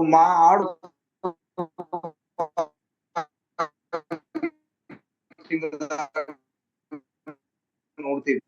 ರಾಜೇಶ್, ಯೇಸು ಸ್ವಾಮಿ ಹೇಳಿದ್ರು, ನಿಮ್ಮ ಹೌದು ಹೌದಂದಿರ್ಲಿ, ಅಲ್ಲ ಎಂದ್ರೆ ಅಲ್ಲ. There should not be change of words. We should be truthful in our words. ನಮ್ಮ ಕರ್ತನಾದ ಯೇಸು ಕ್ರಿಸ್ತನು ಹೇಳುವಂತ ಪ್ರಕಾರ ನಮ್ಮ ಮಾತುಗಳು ಹೌದು ಅನ್ನುವುದಾದ್ರೆ ಹೌದು, ಇಲ್ಲ ಅನ್ನುವುದಾದ್ರೆ ಇಲ್ಲ ಎಂಬುದಾಗಿ ಕಡಾಖಂಡಿತವಾಗಿ ಆತನು ದೇವ ಜನರಿಗೆ ಹೇಳ್ತಾ ಬಂದಿದ್ದಾನೆ. Okay, now from verse 16 onwards, we read about laws concerning crimes against humanity. ನಾವು 16ನೇ ವಚನದಿಂದ ಒಬ್ಬ ಮನುಷ್ಯನಿಂದ ಇನ್ನೊಬ್ಬ ಮನುಷ್ಯನಿಗೆ ಆಗುವಂತ ಕಠಿಣತ್ವದ ಕುರಿತಾಗಿ ಅಲ್ಲಿರುವಂತವರಾಗಿರ್ತೇವೆ. 16ನೇ ವಚನದಿಂದ. Okay, let's read verse 16. 16ರಿಂದ ಓದ್ತಾ ಬರೋಣ ದಯಮಾಡಿ ನವೀನ್ರವರು. 16 to 17, 16 and 17. ಗೊತ್ತು ಮಾಡದ ಹೆಣ್ಣನ್ನು ಒಬ್ಬನು ಮರುಳುಗೊಳಿಸಿ ಕೂಡಿದರೆ ಅವಳಿಗೋಸ್ಕರ ತೆರವನ್ನು ಕೊಟ್ಟು ಅವಳನ್ನು ಮದುವೆ ಮಾಡಿಕೊಳ್ಳಬೇಕು. ಅವಳ ತಂದೆ ಅವಳನ್ನು ಅವನಿಗೆ ಕೊಡುವುದಕ್ಕೆ ಒಪ್ಪದೇ ಹೋದರೆ ಆ ಮನುಷ್ಯನು ತಕ್ಕ ತೆರವನ್ನು ಹೇಗೋ ಕೊಡಬೇಕು. Now this is about a man raping a girl. He will be forced to marry her. This is different in our day today. ಇಲ್ಲಿ ನಾವು ನೋಡ್ತೀವಿ, ಇತ್ತೀಚಿನ ದಿನಗಳಲ್ಲಿ ಈ ವಾಕ್ಯಕ್ಕೆ ಅನುಸಾರವಾಗಿರುವುದಿಲ್ಲ. ನಾವು ಹಳೆ ಒಡಂಬಡಿಕೆಯಲ್ಲಿ ನೋಡುವಾಗ ಒಬ್ಬ ಗೊತ್ತು ಮಾಡಿದ ಹೆಣ್ಣನ್ನು ಒಬ್ಬನು ಮರುಳು ಮಾಡಿ ಕೂಡಿದರೆ ಅವಳಿಗೋಸ್ಕರ ತೆರವನ್ನು ಕೊಡಬೇಕೆಂಬುದಾಗಿ ಅಲ್ಲಿ ನೋಡ್ತೇವೆ. But if her father refused to give her in marriage, ಒಂದು ವೇಳೆ ಆ ತಂದೆಗೆ ತನ್ನ ಮಗಳನ್ನ ಆತನಿಗೆ ಕೊಡುವುದು ಇಷ್ಟವಲ್ಲವಾದ್ರೆ he must pay a penalty as a bride price. ಆ ಮನುಷ್ಯನು ತಕ್ಕ ತೆರವನ್ನು ಆ ಕುಟುಂಬಕ್ಕೆ ತೆರಬೇಕೆಂಬುದಾಗಿ ನೋಡ್ತೇವೆ. He has to pay it to the father. ಅದನ್ನ ಆಕೆಯ ತಂದೆಗೆ ಕೊಡಬೇಕೆಂಬುದಾಗಿ ನೋಡ್ತೇವೆ. That bride price, we can call it today what we call dowry. ನಾವು ಇತ್ತೀಚಿನ ದಿನಗಳಲ್ಲಿ ಕರೆಯುವಂತ ರೀತಿಯಲ್ಲಿ ವರದಕ್ಷಿಣೆ ಎಂಬುದಾಗಿ ಕೊಡುವಂತ ರೀತಿಯಲ್ಲಿ ಆ ಕಾಲದಲ್ಲಿ ಅವರು ಕೊಡಬೇಕಾಗಿತ್ತು. In this 2 verses, we learn a few truth biblical principle. ಈ ಎರಡು ವಚನಗಳಲ್ಲಿ ಸತ್ಯವೇದಕ್ಕೆ ಅನುಸಾರ ಆಗಿರ್ತಕ್ಕಂಥ ಅನೇಕ ಸತ್ಯಾಂಶಗಳನ್ನ ನಾವು ಕಲಿಯುತ್ತೇವೆ. One truth we learn, a father is responsible for his children's marriage. ಇಲ್ಲಿ ನಾವು ನೋಡ್ತೇವೆ ಒಬ್ಬ ತಂದೆಗೆ ತನ್ನ ಮಕ್ಕಳ ಮದುವೆ ಕುರಿತಾದಂತ ಜವಾಬ್ದಾರಿ ಇದೆ ಎಂಬುದಾಗಿ. It is not a self-choosing, the young people choosing for themselves a life partner. In the biblical way, it was the parents, especially the father's responsibility. ಇಲ್ಲಿ ಒಂದು ಸತ್ಯಾಂಶವನ್ನು ನಾವು ಕಲಿತೇವೆ. ಒಬ್ಬ ಹೆಣ್ಣು ಮಗಳಿಗೆ ಮದುವೆ ಮಾಡಬೇಕಾದ್ರೆ ಅದು ತಂದೆಯ ಒಂದು ಜವಾಬ್ದಾರಿಯುತವಾಗಿತ್ತು ಹೊರತು ಆ ಮಕ್ಕಳುಗಳು ತಮಗೆ ಬೇಕಾದಂತ ವರನನ್ನ ಆರಿಸಿಕೊಳ್ಳುವಂತ ರೀತಿ ಇರಲಿಲ್ಲ. That is what is happening today. Everybody is choosing for themselves. ನಾವು ಇತ್ತೀಚಿನ ದಿನಗಳಲ್ಲಿ ನೋಡುವಾಗ ನಮ್ಮ ಯೌವನ ಮಕ್ಕಳು ಅವರಿಗೆ ಇಷ್ಟ ಬಂದಂತ ರೀತಿಯಲ್ಲಿ ಆರಿಸಿಕೊಳ್ಳುವಂತದನ್ನ ನೋಡ್ತೇವೆ. The parents, believing parents' responsibility for the children's marriage. ಇಲ್ಲಿ ನಾವು ನೋಡ್ತೇವೆ ತಂದೆ ತಾಯಿಗಳ ಜವಾಬ್ದಾರಿ ಇದೆ ಅವರ ಮಕ್ಕಳ ಮದುವೆಯ ವಿಷಯವಾಗಿ. The second truth which we learn from here, the dowry is given to the girl, not to the boy, just like in our society. ಇಲ್ಲಿ ಎರಡನೇ ಸತ್ಯಾಂಶನ ನಾವು ಕಲಿಯುವಾಗ ವರದಕ್ಷಿಣೆಯು ವರನಿಗೆ ಕೊಡ್ತಾ ಇರ್ಲಿಲ್ಲ, ಬದಲಾಗಿ ವಧುವಿಗೆ ಅಲ್ಲಿ ಕೊಡಲ್ಪಡ್ತಾ ಇತ್ತು ಎಂಬುದಾಗಿ ನೋಡ್ತೀವಿ. That is an important principle we'll read in the Word of God. ಈ ಒಂದು ಪ್ರಾಮುಖ್ಯವಾದಂತ ಅಂಶವನ್ನ ನಾವು ಈ ವಿಮೋಚನಾ ಕಾಂಡದಲ್ಲಿ ಕಲಿಯುತ್ತೇವೆ. In our society, the poor girl's family have to raise lot of money or gold, whatever, and give to the boy's house. ಈ ಇತ್ತೀಚಿನ ಸಮಾಜದಲ್ಲಿ ನಾವು ನೋಡುವಾಗ ಬಡ ಕುಟುಂಬವಾಗಿರ್ತಕ್ಕಂಥ ಹುಡುಗಿಯ ಕುಟುಂಬ ಅನೇಕ ಭಾರಗಳನ್ನು ಒತ್ತಿ ತೆಗೆದುಕೊಂಡಂತೊಳಗಾಗಿ ಅನೇಕ ರೀತಿಯಂತ ವರದಕ್ಷಿಣೆಯನ್ನು ಕೊಡಬೇಕು ಹುಡುಗನ ಕಡೆಗೆ. Now what I am going to say is little revolutionary. I don't know how you feel about this. ನಾವ್ ಇವಾಗ ಹೇಳ್ತಾ ಇರ್ತಕ್ಕಂಥದ್ದು ಒಂದು ಹೊಸದಾದಂತ ಸಂಗತಿ ಆಗಿರ್ತದೆ. ಎಷ್ಟು ಜನ ಇದಕ್ಕೆ ಒಪ್ತಿರೋ ಅನ್ನೋದಾಗ ನಮ್ಗೆ ಗೊತ್ತಿಲ್ಲ. How many of you are ready to give back the money you have taken from your wife's family? I don't know, but you should think this.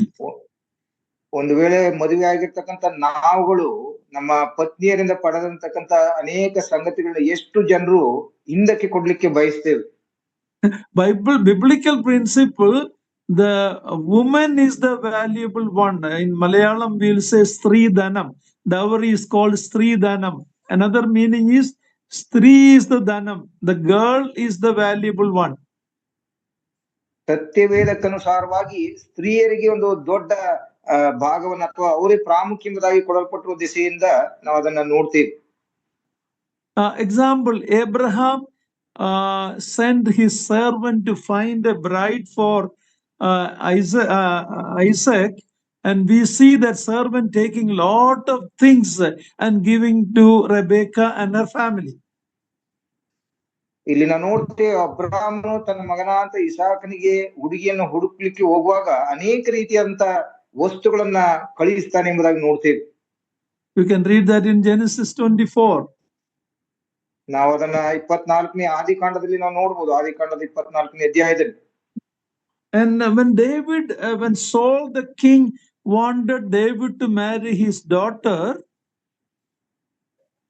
ಸೌಲನ ಮಗಳಾದಂತ ಮೀಕಳನ್ನ ದಾವೀದನು ಮದುವೆಯಾಗುವಂತ ಸಂದರ್ಭದಲ್ಲಿ Saul asked for a dowry. He had to kill so many Philistines and bring their foreskin and give it. That was the dowry David paid for Michal. ದಾವೀದನು ಅನೇಕ ರೀತಿಯ ಪ್ರಾಣಿಗಳನ್ನ ಕೊಂದು ಅದರ ಮೂಲಕ ಬರ್ತಕ್ಕಂತ ಒಂದು ಆಸ್ತಿಯನ್ನ ಸೌಲನ ಮಗಳಿಗೆ ಅಥವಾ ಸೌಲನಿಗೆ ಕೊಡಬೇಕಾಗಿತ್ತು. Do you know who is the one who paid the greatest for his bride? ವಧುವಿಗೆ ಹೆಚ್ಚಾಗಿ ಕೊಟ್ಟಂತ ಒಬ್ಬ ವ್ಯಕ್ತಿ ಯಾರು ಎಂಬುದಾಗಿ ನಮ್ಗೆ ಗೊತ್ತು. It is the Lord Jesus Christ. ನಮ್ಮ ಕರ್ತನಾದಂತ ಕ್ರಿಸ್ತನು ತಾನೇ ತನ್ನ ಮೊದಲ ಗೀತೆ ಅಂತ ನಮ್ಮೆಲ್ರಿಗೋಸ್ಕರ ಆತನು ಹೆಚ್ಚಾದಂತ ಒಂದು ದೌರ್ಯನ್ನ ಕೊಟ್ಟಿದ್ದಾನೆ. We read in Acts 20 that God shed his blood to buy his bride. Jesus Christ shed his blood to buy us, the bride, the universal church. ನಮ್ಮ ಕರ್ತನಾದಂತ ಕ್ರಿಸ್ತನು ತಾನೇ ಇಡೀ ವಿಶ್ವದಲ್ಲಿ ಇರ್ತಕ್ಕಂಥ ಸಭೆಯನ್ನ ಕೊಂಡುಕೊಳ್ಳೋದಕ್ಕೋಸ್ಕರ ತನ್ನ ಪ್ರಾಣವನ್ನೇ ತನ್ನ ರಕ್ತವನ್ನೇ ನಮಗೋಸ್ಕರ ಸುರಿಸಿದ್ದಾನೆ ಎಂಬುದಾಗಿ ನೋಡ್ತೀವಿ. So I don't know what I said is going to create any problem in the families that are listening to me, but in the Bible, ನಾವು it is the woman's family who get the dowry. ನಾವು ವಿಮೋಚನಾ ಕಾಂಡ ಭಾಗದಲ್ಲಿ ಕಲಿತಾ ಬಂದಾಗೆ ಅಲ್ಲಿ ಗಂಡು ಮಕ್ಕಳವರು ಹೆಣ್ಣು ಮಕ್ಕಳಿಗೆ ವರದಕ್ಷಿಣೆಯನ್ನು ಕೊಡಬೇಕೆಂಬುದಾಗಿ ವಾಕ್ಯಾನುಸಾರವಾಗಿ ನಾನು ಹೇಳಿರುವಾಗ ಎಷ್ಟು ಜನರು ನನ್ನ ಕುರಿತಾಗಿ ಏನಂತ ತಿಳ್ಕೊತಾರೆ ಎಂಬುದಾಗಿ ನನ್ಗೆ ಗೊತ್ತಿಲ್ಲ. So this is biblical principle in Exodus. ಇದು ವಿಮೋಚನಾ ಕಾಂಡದಲ್ಲಿ ಬರೆಯಲ್ಪಟ್ಟಂತ ಸತ್ಯವಾದಂತ ವಾಕ್ಯಗಳು. In Israel, an unmarried daughter is considered the property of her father. ಒಬ್ಬ ಮದುವೆ ಆಗದಂತ ಒಬ್ಬ ಸ್ತ್ರೀ ಆ ಕುಟುಂಬಕ್ಕೆ ಒಂದು ದೊಡ್ಡ ಆಸ್ತಿ ಎಂಬುದಾಗಿ ಪರಿಗಣಿಸಲ್ಪಡ್ತಿದ್ಲು ಎಂಬುದಾಗಿ ನೋಡ್ತೀವಿ. That belongs to her father. ಆಕೆಯು ಆಕೆಯ ತಂದೆಗೆ ಸಂಬಂಧಪಟ್ಟವಳಾಗಿದ್ಲು. If she lost her virginity, her value is going to go down. ಒಂದು ವೇಳೆ ಅವಳು ತನ್ನ ಕನ್ಯತ್ವವನ್ನ ಕಳೆದುಕೊಳ್ಳುವುದಾದ್ರೆ ಅಲ್ಲಿ ಇರ್ತಕ್ಕಂತ ಒಂದು ಮೌಲ್ಯವನ್ನ ಆಕೆಯು ಕಳೆದುಕೊಳ್ತಾ ಇದ್ಲು ಎಂಬುದಾಗಿ ನೋಡ್ತೀವಿ. And if she is betrothed, engagement ಆಗಿದ್ರೆ, what should be happen to that? Deuteronomy 22, 23 and 24 we can read it. Deuteronomy 22, 23 and 24. ಧರ್ಮೋಪದೇಶ ಕಾಂಡ 22ನೇ ಅಧ್ಯಾಯದ 23ನೇ ವಚನ ದಯಮಾಡಿ ಯಾರು ಸಿಕ್ಕದವರು ಓದಿ. 23 and 24, chapter 22, 22ನೇ ಅಧ್ಯಾಯ 23, 24 ಧರ್ಮೋಪದೇಶ ಕಾಂಡ. ಓದ್ತಿರ ಬ್ರದರ್, ನವೀನ್ ಬ್ರದರ್. ಒಬ್ಬನಿಗೆ ನಿಶ್ಚಿತಳಾದ ಹೆಣ್ಣನ್ನು ಯಾವನಾದರೂ ಊರೊಳಗೆ ಮರಳುಗೊಳಿಸಿ ಸಂಗಮಿಸಿದರೆ ನೀವು ಅವರಿಬ್ಬರನ್ನು ಊರು ಬಾಗಿಲಿನ ಹೊರಕ್ಕೆ ತರಿಸಿ ಕಲ್ಲೆಸೆದು ಕೊಲ್ಲಬೇಕು. ಒಬ್ಬನಿಗೆ ನಿಶ್ಚಿತಳಾದ ಸ್ತ್ರೀಯನ್ನು ಕೆಡಿಸಿದ್ದರಿಂದ ಆ ಪುರುಷನಿಗೂ ಊರಲ್ಲಿದ್ದು ಕೂಗಿಕೊಳ್ಳದೆ ಹೋದುದರಿಂದ ಆ ಸ್ತ್ರೀಗೂ ಮರಣ ಶಿಕ್ಷೆಯಾಗಬೇಕು. ಹೀಗೆ ನೀವು ಆ ದುಷ್ಟತ್ವವನ್ನು ನಿಮ್ಮ ಮಧ್ಯದಿಂದ ತೆಗೆದು ಹಾಕಬೇಕು. Yeah, we see if she was an engaged woman and she did not cry out when somebody raped or wronged her, they both need to be stoned to death. ಒಂದು ವೇಳೆ ಒಬ್ಬ ಸ್ತ್ರೀ ಒಬ್ಬ ಪುರುಷನಿಗೆ ನಿಶ್ಚಿತಗೊಂಡು ಅವಳು ಅತ್ಯಾಚಾರಕ್ಕೆ ಒಳಗಾಗುವಂತ ಸಂದರ್ಭದಲ್ಲಿ ಅವಳು ಕೂಗಾಟ ಮಾಡುವುದು ಇದ್ದರೆ ಆ ಇಬ್ಬರಿಗೂ ಕೂಡ ಒಂದು ಶಿಕ್ಷೆ ಆಗ್ಬೇಕೆಂಬುದಾಗಿ ನಾವು ನೋಡ್ತೀವಿ. Here a woman is wronged and he has to pay the dowry and marry her. ಇಲ್ಲಿ ಆ ವ್ಯಕ್ತಿ ಒಂದು ಹಣವನ್ನ ತೆತ್ತು ಆಕೆಯನ್ನ ಮದುವೆ ಆಗ್ಬೇಕಾಗಿತ್ತು ಎಂಬುದಾಗಿ ನೋಡ್ತೀವಿ. Okay, now let's read verse 18 to 20. ನಾವು 22ನೇ ಅಧ್ಯಾಯದ 18ರಿಂದ 20 ತನಕ ಓದ್ತಾ ಬರೋಣ. 18 to 20. ಮಾಟಗಾರ್ತಿಯನ್ನು ಬದುಕಿಸಬಾರದು. ಪಶು ಸಂಗ ಮಾಡಿದವನಿಗೆ ಮರಣ ಶಿಕ್ಷೆಯಾಗಬೇಕು. ಯೆಹೋವನು ಹೊರತಾಗಿ ಬೇರೊಬ್ಬ ದೇವರಿಗೆ ಯಜ್ಞ ಮಾಡುವವನನ್ನು ನಾಶಪಡಿಸಬೇಕು. We see three main sins for which death is the judgment, just is the punishment. ಇಲ್ಲಿ 3 ಪಾಪಗಳಿಗೆ ಮರಣ ದಂಡನೆ ಎಂಬುದಾಗಿ ನಾವು ನೋಡ್ತೇವೆ. One is Satan worship or sorcerers or magic, mata mandra, was the satanic witchcraft. Yeah, witchcraft. ಮಾಟಗಾತಿಯನ್ನು ಬದುಕಿಸಲೇಬಾರದು ಎಂಬುದಾಗಿ. Today Satan worship increasing in the world. ಇತ್ತೀಚಿನ ದಿನಗಳಲ್ಲಿ ಮಾಟಗಾರಿಕೆ ಬಹಳ ಪ್ರಬುದ್ಧವಾಗಿ ಬೆಳೀತಾರೆ ಎಂಬುದಾಗಿ ನೋಡ್ತೇವೆ. People reading Ouija boards, going to palm reading, going to all these kind of things, and in Israel such people should not be kept, they should be killed.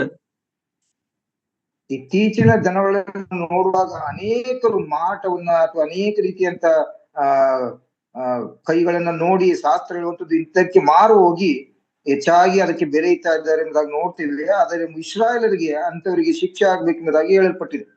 It is not allowed for God's people. ಅದು ದೇವರ ಮಕ್ಕಳಿಗೆ ಯಾವುದೇ ರೀತಿಯಾದಂತ ಮಾಡ್ಬೇಕೆಂಬುದಾಗಿ ಅವ್ರಿಗೆ ಅನುಮತಿ ಇರಲಿಲ್ಲ. I heard even believers telling ವಾಸ್ತು ಸರಿಯಲ್ಲ, ಅದಕ್ಕೆ ಈ ತರ ಎಲ್ಲ ನಮ್ಮ ಮನೆಯಲ್ಲಿ ಸಮಸ್ಯೆ ಇದೆ. Even believers do some of these pagan practices. ಇತ್ತೀಚಿನ ದಿನಗಳಲ್ಲಿಯೂ ಕೂಡ ದೇವ ಜನಗಳ ಮಧ್ಯದಲ್ಲಿ ಕೂಡ ಅನೇಕರ ಹೇಳುವಂತದನ್ನ ನೋಡ್ತೇವೆ. ನಮ್ಮ ಮನೆ ವಾಸ್ತು ಸರಿ ಇಲ್ಲ, ಆದ್ರಿಂದಲೇ ಈ ಕೆಟ್ಟ ಸಂಗತಿಗಳು ಆಗ್ತಾ ಇದೆ ಎಂಬುದಾಗಿ ಅನೇಕರು ಇನ್ನೂ ಕೂಡ ಈ ಒಂದು ಮಾಟಗಾರಿಕೆಯಲ್ಲಿ ಬೆರೆತು ಹೋಗಿರ್ತಕ್ಕಂಥದ್ದನ್ನ ನೋಡ್ತೇವೆ. In verse 19 we see the sin, how low a man or woman can go. ಇಲ್ಲಿ ನಾವು ನೋಡ್ತೇವೆ 19ನೇ ವಚನದಲ್ಲಿ ಪಶು ಸಂಘ ಮಾಡಿದವನಿಗೆ ಮರಣ ಶಿಕ್ಷೆ ಆಗಬೇಕೆಂಬುದಾಗಿ. This unspeakable degrading practice is promoted in our society and in the internet today. ಇಲ್ಲಿ ನಾವು ನೋಡ್ತೇವೆ 19ನೇ ವಚನದ ಕುರಿತಾಗಿ ನಾವು ಇಂಟರ್ನೆಟ್ ನಲ್ಲಿ ಮತ್ತು ಇತ್ತೀಚಿನ ದಿನಗಳಲ್ಲಿ ಮಾಡಬಾರದಂತ ಸಂಗತಿಗಳನ್ನ ಮಾಡುವುದರ ಕುರಿತಾಗಿ, ಅಂದ್ರೆ ಪಶು ಸಂಘ ಮಾಡುವುದರ ಕುರಿತಾಗಿ ನಾವು ಇಂಟರ್ನೆಟ್ ಮತ್ತು ಜಾಲತಾಣದಲ್ಲಿ ನೋಡ್ತೇವೆ. In verse 20 the most severe penalty is very harsh in verse 20 for anyone who sacrificed to any other god. ನಾವು 20ನೇ ವಚನದಲ್ಲಿ ನೋಡುವಾಗ ಯೆಹೋವನೊಬ್ಬನಿಗೆ ಹೊರತಾಗಿ ಬೇರೊಬ್ಬ ದೇವರಿಗೆ ಯಜ್ಞ ಮಾಡುವವನನ್ನು ನಾಶಪಡಿಸಬೇಕೆಂಬುದಾಗಿ ನೋಡ್ತೇವೆ. This was the most severe penalty. ಇದು ಬಹಳ ಕಠಿಣವಾದಂತ ಒಂದು ಶಿಕ್ಷೆ ಎಂಬುದಾಗಿ ನಾವು ನೋಡ್ತೇವೆ. If it was followed to the letter correct ಆಗಿ we would have much better society. ಒಂದು ವೇಳೆ ಇದಕ್ಕೆ ಸರಿಯಾಗಿ ನಾವು ನಡೆದುಕೊಂಡಿದ್ದಿದ್ರೆ ಆದ್ರೆ ನಾವು ಒಳ್ಳೆ ಒಂದು ಸಮಾಜದಲ್ಲಿ ಇರ್ತಿದ್ವಿ. This punishment is harsh. It's like cancer. When you get, you have to get rid of it. There's no other way. ಇದು ಬಹಳ ಕಠಿಣವಾದಂತ ಒಂದು ಶಾಪ. ಒಂದು ವೇಳೆ ನಮಗೆ ಆ ಕ್ಯಾನ್ಸರ್ ಬಂದ ರೀತಿಯಲ್ಲಿ ನೋಡುವಾಗ ಅದರಿಂದ ಹೊರಗೆ ಬರ್ಲಿಕ್ಕೆ ಅದು ಬಹಳ ಕಠಿಣವಾದಂತದ್ದು. So God considered these things heinous sins. ಅದು ನಾವು ನೋಡ್ತೇವೆ, ದೇವರು ಅದರ ಕುರಿತಾಗಿ ನೋಡುವಂತದ್ದು ಅದು ದೊಡ್ಡದಂತದ್ದು ಪಾಪ ಎಂಬುದಾಗಿ ಆತನು ತಿಳುವಳಿಕೆಯನ್ನು ಕೊಡುವ ಆತನಾಗಿದ್ದಾನೆ. So sorcery, bestiality, idolatry are all sins that deserve death. ಇಲ್ಲಿ ನಾವು ನೋಡ್ತೇವೆ 3 ವಚನದಲ್ಲಿ ನೋಡ್ತಾ ಬರುವಾಗಿ ಮಾಟಗಾರಿಕೆತನೆ ಅಥವಾ ಪಶು ಸಂಘ ಮಾಡುವಂತದ್ದು ಅಥವಾ ಯೆಹೋವನೊಬ್ಬನ ಬಿಟ್ಟು ಬೇರೆ ದೇವರನ್ನ ಆರಾಧಿಸುವಂತದ್ದು ಬಹಳ ಕಠಿಣವಾದಂತ ಶಾಪಕ್ಕೆ ಗುರಿಯಾದಂತ ನೀಚ ಕಾರ್ಯಗಳು ಎಂಬುದಾಗಿ ನೋಡ್ತೇವೆ. God has delivered some of us or most of us from idolatry and such heinous sins, and we should have been sentenced to death, but God in his grace through Jesus Christ saved us from such degrading life. ನಮ್ಮ ಕರ್ತನಾದ ಕ್ರಿಸ್ತನು ತಾನೇ ಹೆಚ್ಚಾಂತ ನಮ್ಮವರುಗಳಲ್ಲಿ ನಾವುಗಳು ಕೂಡ ಒಂದು ವೇಳೆ ಇದರಲ್ಲಿ ಇದ್ವಿ, ಮಾಟಗಾರತನದಲ್ಲಿ ಅಥವಾ ಪಶು ಸಂಘ ಮಾಡುವುದರಲ್ಲಿ ಅಥವಾ ಬೇರೆ ದೇವರನ್ನು ಪೂಜೆ ಮಾಡುವುದರಿಂದ ಎಲ್ಲದರಿಂದ ನಮ್ಮ ಕರ್ತನಾದ ಕ್ರಿಸ್ತನು ನಮ್ಮನ್ನ ಕಾಪಾಡಿ ಸತ್ಯ ದೇವರ ಅಂತ ಆತನ ವಾಕ್ಯದ ಪ್ರಕಾರ ಜೀವಿಸುವಂತ ರೀತಿಯಲ್ಲಿ ನಮ್ಮನ್ನ ಆರಿಸಿಕೊಂಡಿದ್ದಾನೆ. These are things that are very fearful to even talk about it, how some of our past life was. ಈ ವಾಕ್ಯಗಳ ಕುರಿತಾಗಿ ನೋಡುವಾಗ ಬಹು ಭಯಾನಕವಾಗಿದೆ. ನಾವು ನಮ್ಮ ಜೀವಿತ ಹೇಗಿತ್ತು ಎಂಬುದಾಗಿ ನಾವು ನೆನೆಸ್ಕೊಳ್ಬೇಕಾಗಿದೆ. If you have come out from idolatry, don't forget where ನಾವು ಮಾಟುಗಾರಿಕೆತನದಿಂದ ಬಂದಿದ್ದೇವೆ. If you came out from idolatry, remember from where God saved you and how grateful we should be. ಒಂದು ವೇಳೆ ನಾನು ಮತ್ತು ನಾವುಗಳು ಮಾಟಗಾರಿಕೆಯಿಂದ ಹೊರ ಬಂದಿದ್ದಾದ್ರೆ ನಾವು ನಮ್ಮ ಕರ್ತನಿಗೆ ಎಷ್ಟು ಕೃತಜ್ಞತೆಯುಳ್ಳ ಮಕ್ಕಳಾಗಿರ್ಬೇಕು. ವಿಗ್ರಹಾರಾಧನೆಯಿಂದ. Verse 21, please read it. 21ನೇ ವಚನವನ್ನು ಓದ್ತಾ ಬರೋಣ. ಪರದೇಶಸ್ಥನಿಗೆ ಅನ್ಯಾಯ ಮಾಡಬಾರದು, ಉಪದ್ರವ ಮಾಡಲೂ ಬಾರದು. ನೀವು ಐಗುಪ್ತ ದೇಶದಲ್ಲಿ ಪರದೇಶಸ್ಥರಾಗಿದ್ದೀರಲ್ಲವೇ. This is God's good neighbor policy. ಇಲ್ಲಿ ನಾವು ನೋಡ್ತೇವೆ ನಮ್ಮ ದೇವರಲ್ಲಿ ಇದ್ದಂತ ನೆರೆಯವರವರ ಕುರಿತಾಗಿ ಇದ್ದಂತ ಒಂದು ಒಳ್ಳೆತನದ ಕುರಿತಾಗಿ ನಾವು ನೋಡ್ತೇವೆ. God want Israelite not to forget who they were and how they were treated in Egypt. ನಾವು ನೋಡುವಾಗ ಇಸ್ರಾಯೇಲ್ಗೆ ನಮ್ಮ ದೇವರು ಹೇಳುವಂತದ್ದು, ನೀವು ಐಗುಪ್ತ ದೇಶದಲ್ಲಿ ಇದ್ದಾಗ ನೀವು ಯಾವ ರೀತಿ ಉಪಚಾರ ಹೊಂದಿದಿರಿ ಎಂಬುದಾಗಿ ನೀವು ಗ್ರಹಿಸಿಕೊಳ್ಬೇಕೆಂಬುದಾಗಿ. Many times when we get saved, we forget who we were before. ನಾವು ರಕ್ಷಣೆ ಹೊಂದಿದ ನಂತರ ನಮ್ಮ ಪೂರ್ವ ಸ್ಥಿತಿ ಏನಾಗಿತ್ತು ಎಂಬುದಾಗಿ ನಾವು ಮರೆತು ಬಿಡ್ತೇವೆ. God wants us to remember from what pit that God has delivered us. ನಾವೆಲ್ಲರೂ ಕೂಡ ನಮ್ಮ ಜೀವಿತದಲ್ಲಿ ನೆನೆಸ್ಕೊಳ್ಬೇಕು, ನಾವು ಎಂತ ದೊಡ್ಡ ಪಾಪದ ಕುಣಿಕೆಯಿಂದ ಹಳ್ಳದಿಂದ ನಾವು ಎತ್ತಲ್ಪಟ್ಟಿದ್ದೇವೆ ಎಂಬುದಾಗಿ. Okay, now let's read verse 22 to 24. ನಾವೀಗ 22ರಿಂದ 24ನೇ ವಚನ ತನಕ ಓದ್ತಾ ಬರೋಣ. ವಿಧವೆಯರನ್ನಾಗಲಿ ದಿಕ್ಕಿಲ್ಲದ ಮಕ್ಕಳನ್ನಾಗಲಿ ಬಾಧಿಸಬಾರದು. ನೀವು ಇಂಥವರನ್ನು ಬಾಧಿಸಿದರೆ ಅವರು ನನಗೆ ಮೊರೆ ಇಡುವರು, ಆ ಮೊರೆಗೆ ನಾನು ಕಿವಿಗೊಡುವೆನೆಂದು ತಿಳಿದುಕೊಳ್ಳಿರಿ. ನಾನು ಕೋಪಿಸಿಕೊಂಡು ನಿಮ್ಮನ್ನು ಶತ್ರುಗಳ ಕತ್ತಿಯಿಂದ ನಾನು ಸಂಹಾರ ಮಾಡುವೆನು. ನಿಮ್ಮ ಹೆಂಡತಿಯರು ವಿಧವೆಗಳಾಗುವರು, ನಿಮ್ಮ ಮಕ್ಕಳು ದಿಕ್ಕಿಲ್ಲದವರಾಗುವರು. God has a special place in his heart for widows and orphans. ಇಲ್ಲಿ ನಾವು ನೋಡ್ತೇವೆ, ವಿಧವೆಯರಿಗೋಸ್ಕರ ಮತ್ತು ದಿಕ್ಕಿಲ್ಲದವರಿಗೋಸ್ಕರ ಒಂದು ದೊಡ್ಡ ವಿವೇಚನೆ ನಮ್ಮ ಕರ್ತನಾಂತ ಯೇಸು ಕ್ರಿಸ್ತನಿಗೆ ಇದೆ ಎಂಬುದಾಗಿ ನೋಡ್ತೇವೆ. The Old Testament and the New Testament we read that. ಇದರ ಕುರಿತಾಗಿ ಹಳೆ ಒಡಂಬಡಿಕೆ ಮತ್ತು ಹೊಸ ಒಡಂಬಡಿಕೆಗಳು ಎರಡರಲ್ಲೂ ಕೂಡ ನಾವು ನೋಡ್ತೇವೆ. In 1 Timothy chapter 5, we have detailed instruction about families responsible for their widows, and if the family is not there to look after a widow, what is the assembly or the church's responsibility? ನಾವು ಮೊದಲನೆಯ ತಿಮೋಥೆಯ ಪತ್ರಿಕೆ 5ನೇ ಅಧ್ಯಾಯದಲ್ಲಿ ವಿಶ್ವಾಸಿಗಳಂತ ನಾವು ಯಾವ ರೀತಿಯಾಗಿ ವಿಧವೆಯರಿಗೆ ನಾವು ಗಮನ ಕೊಡಬೇಕು, ಒಂದು ವೇಳೆ ಮನೆಯವರಿಗೆ ಅನಾನುಕೂಲವಿರುವುದಾದ್ರೆ ಸಭೆಯವರು ಯಾವ ರೀತಿ ಅವರನ್ನ ವಿಧವೆಯರನ್ನ ಪರಿಗಣಿಸಬೇಕೆಂಬುದಾಗಿ ಅಲ್ಲಿ ಬರೆಯಲ್ಪಟ್ಟಿರುವುದನ್ನ ನೋಡ್ತೇವೆ. Widows in our family, first of all, it is family's responsibility to take care of them. All my dear widow sisters or widower should read 1 Timothy chapter 5. ನನ್ನ ಪ್ರಿಯ ದೇವಜನರೇ, ಒಂದು ವೇಳೆ ನಾವುಗಳು ವಿಧವೆಯರು ಅಥವಾ ಪುರುಷರಾಗಲಿ ಆಗಿರುವುದಾದ್ರೆ ನಾವು ದೇವರ ವಾಕ್ಯಾನುಸಾರವಾಗಿ ಮೊದಲು ನಮ್ಮ ಮನೆಯವರುಗಳು ಅವ್ರನ್ನ ಗಮನಿಸಬೇಕೆಂಬುದಾಗಿ ಅದು ಹೇಳಲ್ಪಟ್ಟಿದೆ. And if there is no family support for a widow, it becomes the responsibility of the local church. ಒಂದು ವೇಳೆ ಆ ಕುಟುಂಬದಲ್ಲಿ ಕಷ್ಟವಾಗಿ ಆ ವಿಧವೆಯರನ್ನ ನೋಡ್ಕೊಳ್ಳಿಕ್ಕೆ ಅನಾನುಕೂಲವಿರುವುದಾದ್ರೆ ಆ ಸಭೆಯ ಮಕ್ಕಳುಗಳು ಅವ್ರನ್ನ ಪೋಷಿಸಬೇಕಾಗ್ತದೆ ಎಂಬುದಾಗಿ ದೇವರ ವಾಕ್ಯ ಹೇಳುವಂತದ್ದಾಗಿದೆ.